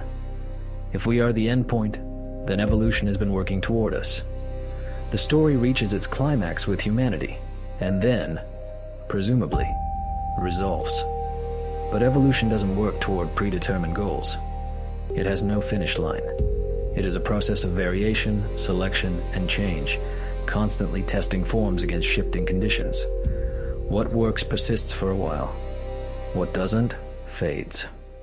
There is no ultimate design, only ongoing adaptation. Dinosaurs dominated Earth's land ecosystems for over 150 million years, far longer than we have existed. Trilobites thrived in the oceans for roughly 270 million years. Many other lineages, from ancient ferns to ammonites, lasted far longer than Homo sapiens has so far. If sheer longevity or numerical success defined a pinnacle, we would have to hand the title to creatures like bacteria, insects, or certain ancient lineages, not ourselves. Seeing ourselves as a bridge changes the narrative. It doesn't deny that we are unusual or that our impact is enormous, but it reframes our role.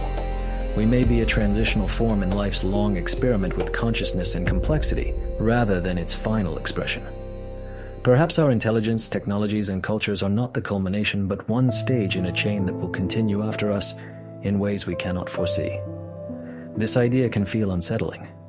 If we are not the final goal, then what is all our striving for? Why build, think, or create if something else will replace us? That discomfort comes from the assumption that value lies only in being last. But if we watch how life has unfolded so far, we see that every stage has mattered. Not because it lasted forever, but because it enabled what came next. Photosynthetic microbes transformed the atmosphere, paving the way for complex life. Plants made land habitable for animals. Early fishes evolved limbs and lungs that allowed vertebrates to move onto land. Small mammals survived mass extinctions and gave rise to primates. None of these were endpoints. Yet without them, we would not exist. Their importance lies in their roles as bridges. We might be fulfilling a similar function. Our reshaping of the planet, for better and worse, will influence the evolution of future species. The niches we create or destroy, the climates we drive, the ecosystems we alter, all affect what kinds of life can flourish after us. We may also be a bridge in another sense. Our tools, ideas, and perhaps our own technology-based creations, like artificial intelligence or engineered organisms, could outlast us or evolve beyond us. In that case, something that originated within human culture might become a new branch of intelligence, one that eventually no longer depends on our survival. Whether future minds are biological, synthetic, or some blend, our place may be to link the deep past of purely biological evolution to a new era of hybrid or entirely different forms of awareness. In this light, our value doesn't come from being ultimate, but from participating in the continuity of change.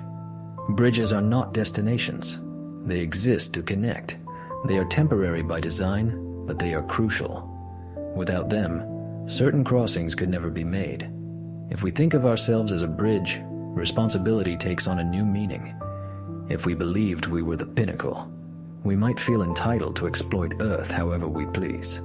But if we see ourselves as a transitional phase, we can recognize that what we do affects not only ourselves, but also the range of possibilities available to those who come after, whoever or whatever they may be. We can choose to leave behind a world where new forms of life have room to thrive, or one where much has been irreversibly lost. Accepting that we are not the end point doesn't diminish us, it situates us. We are the current expression of a long, unbroken chain reaching back to the first cells and forward to unknown futures. We are extraordinary. But extraordinary doesn't have to mean final. It can simply mean that in our brief window, the universe has taken on a particularly reflective, creative form. That, on its own, is enough. As we come to the end of this long reflection, we return to the thought that started it. Perhaps humans are not the final chapter of life on Earth. Perhaps we are a temporary passage in a story that began long before us and will continue long after. Seen from the scale of mountains, oceans, and galaxies, our time is brief. Our species occupies only a thin slice of Earth's deep history. Our civilizations span only a few thousand years. Our individual lives are but a few decades. And yet, within this small frame, something remarkable has happened. We have become aware, not only of ourselves, but of our planet, its past, and even the wider universe. We can look back billions of years into Earth's history, forward millions of years in imagination, and outward across light years of space. We can recognize that we are temporary and still ask what it means to exist at all. That awareness, more than our monuments or machines, may be our most unique feature. We often think that meaning comes from duration, that to matter, something must last forever. We hope our works will be remembered, our cultures preserved, our names carried forward. We build, record, and store in the hope of resisting time. But permanence was never promised to us, nor to anything else. A sunset does not endure, yet it moves us. A song ends, yet it can change us. A friendship may be finite, yet it can shape a life. Value arises not from endlessness, but from presence, from the fact that something exists, that it is experienced, that it touches other lives. The same is true of humanity as a whole. We will not last forever. Our species will eventually vanish, as every species has. Our cities will fall. Our records will fade. our traces will be folded into rock and sediment. Yet the fact that we were here at all, that we learned, created, loved, destroyed, built, wondered, is extraordinary. We have left marks in stone, in the atmosphere, in code, and in one another's memories. We changed the face of the earth for a time. We told stories about our place in the cosmos. We were one of the ways the universe explored what it could be. Understanding ourselves as temporary does not strip away our meaning. It gives our meaning a sharper edge. We are part of a much larger flow of microbes and forests, dinosaurs and mammals, oceans and continents, stars and galaxies. We do not own that story. We inhabit a few pages of it. One day, the story will move on without us. New forms of life, perhaps new minds, will write their own chapters. But the pages we inhabit will always have been written. Nothing can unmake the fact that we existed. In this, there is a quiet comfort. Endings do not erase. They transform. Forests regrow after fires, though never exactly as before. Rivers change course, but water continues to flow. Stars collapse, but their elements seed new worlds. Humanity will one day become part of Earth's deep memory. A layer of rock, a pattern in fossils, a spike in carbon, a scattering of artifacts. But memory is still a kind of presence, and presence is enough to carry meaning. So if there is something to take from all of this, it might be this. Being temporary does not make us insignificant. Our chapter may be short, but it is part of something immensely vast. Beauty does not require forever. It requires awareness. Right now, as you listen, you are part of the moment when the universe is conscious of itself through human minds. That is not a small thing. Thank you for spending this time in reflection, for letting these questions rest in your thoughts, for allowing yourself to feel both the smallness and the wonder of our place.